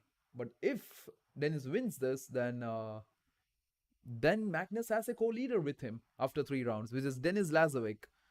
The guy's played some great chess today. He's beaten Maxim, I guess. He's beaten few players, but can he beat Ali Reza? He's down to 13 seconds, chat. What is gonna happen here? So give me 1 second, chat. I'm just joining in right now. What is my hobby?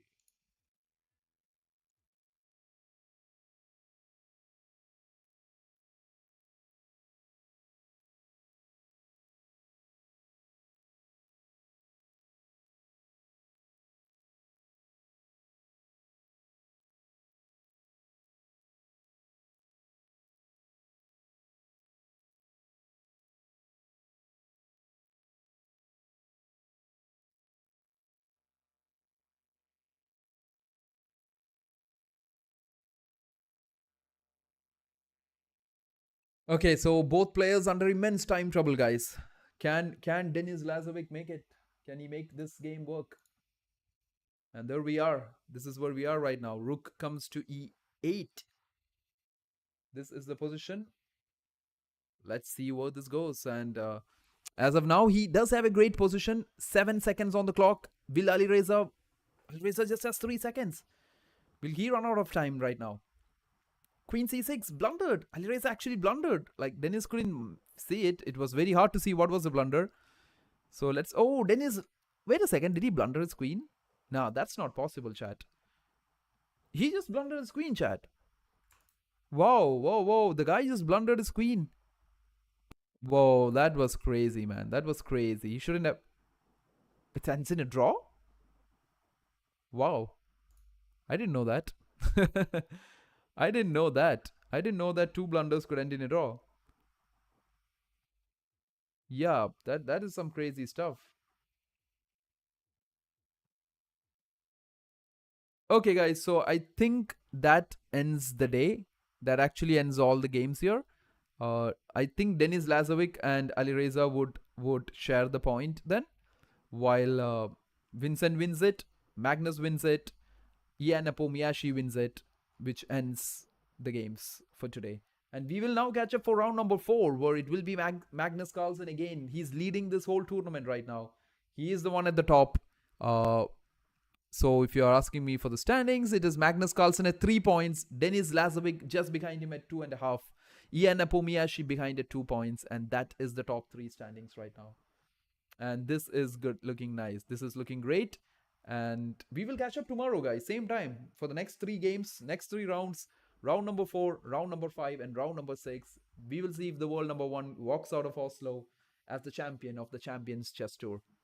So I hope you guys have some fun today. It was a quick stream. It was a fun stream. If you did, I will see you guys soon. Until then, you take care. Okay? I'll see you, everyone. You take care. Bye bye.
double dipping day.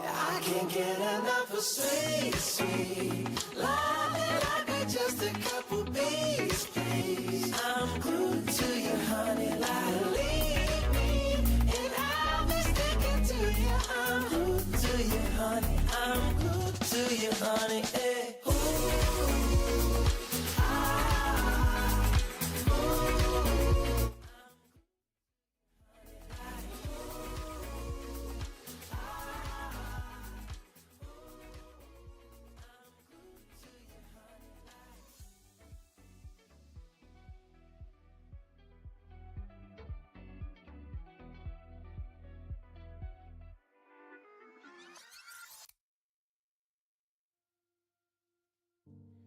Lights out, lying in your arms, and these feelings start to change. One look into your eyes, and I'm floating far away.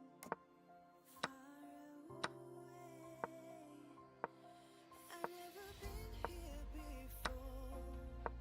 I don't know the score, but I never want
yourself.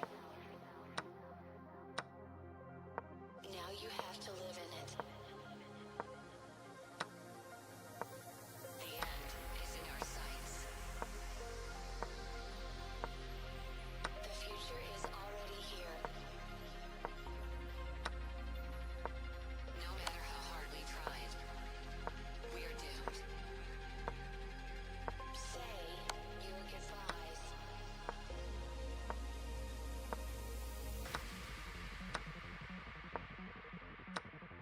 Brace yourself.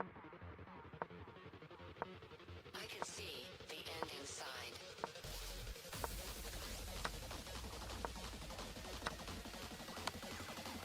Three, two, one.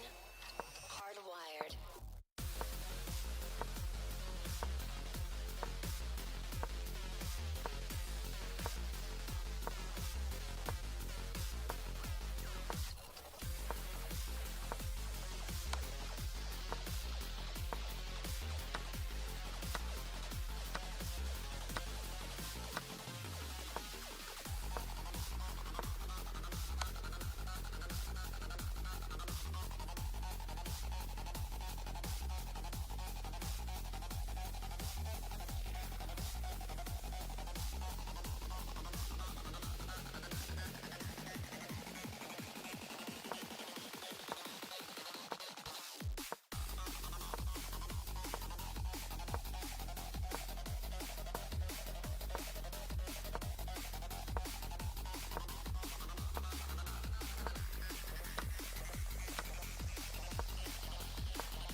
Drifting to places I should leave, so close to the edge of something so perfect.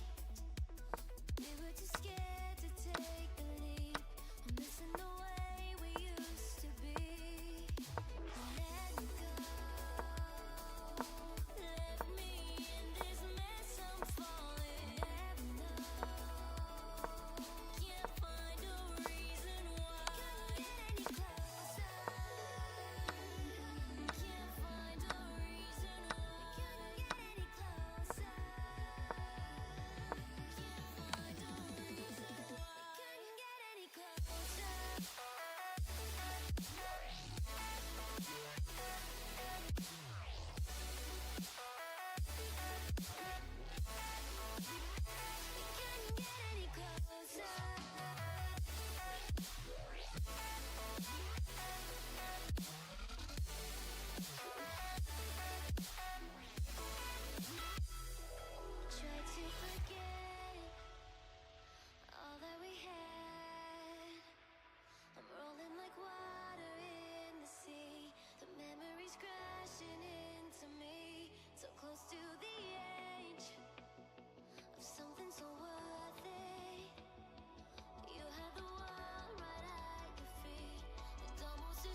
I tell you love you more, and you say it's broken.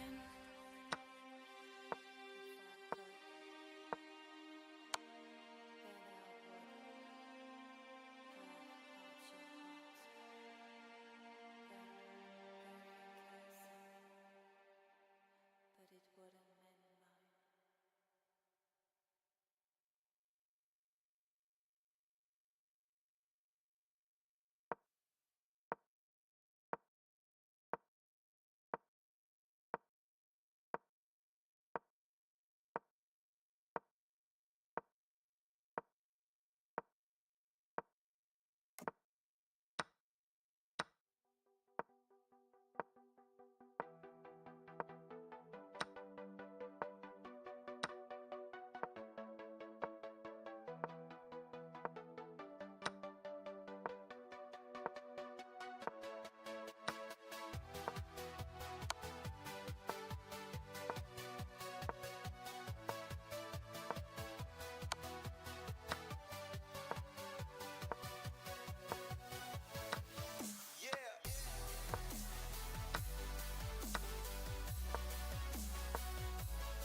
von Narben hab ich nun in meinem Gesicht. Farbe in der Haut, ja diesen Schmerz, den hab nur ich. I think we are different. Our love was so magnificent. I tried so hard to know as far I could ever go. I think I broke myself. I think I went through hell. 'Cause I tried our love. Your love was way above. Du bist nicht mehr da und ich will, dass du weißt, ja die Liebe am Arsch und die Herzen sind kalt. Ja, ich bin heute allein und doch sag ich dir eins, gib das hier jetzt auf, denn wir sind nicht mehr zwei. Hab mich grad verliebt und doch war ich dir fern. Gibst mir einen Hieb und ich sehe einen Stern. Es brennt noch das Licht, doch es ist weit entfernt. Die Liebe vergibt, doch ich fühle den Schmerz.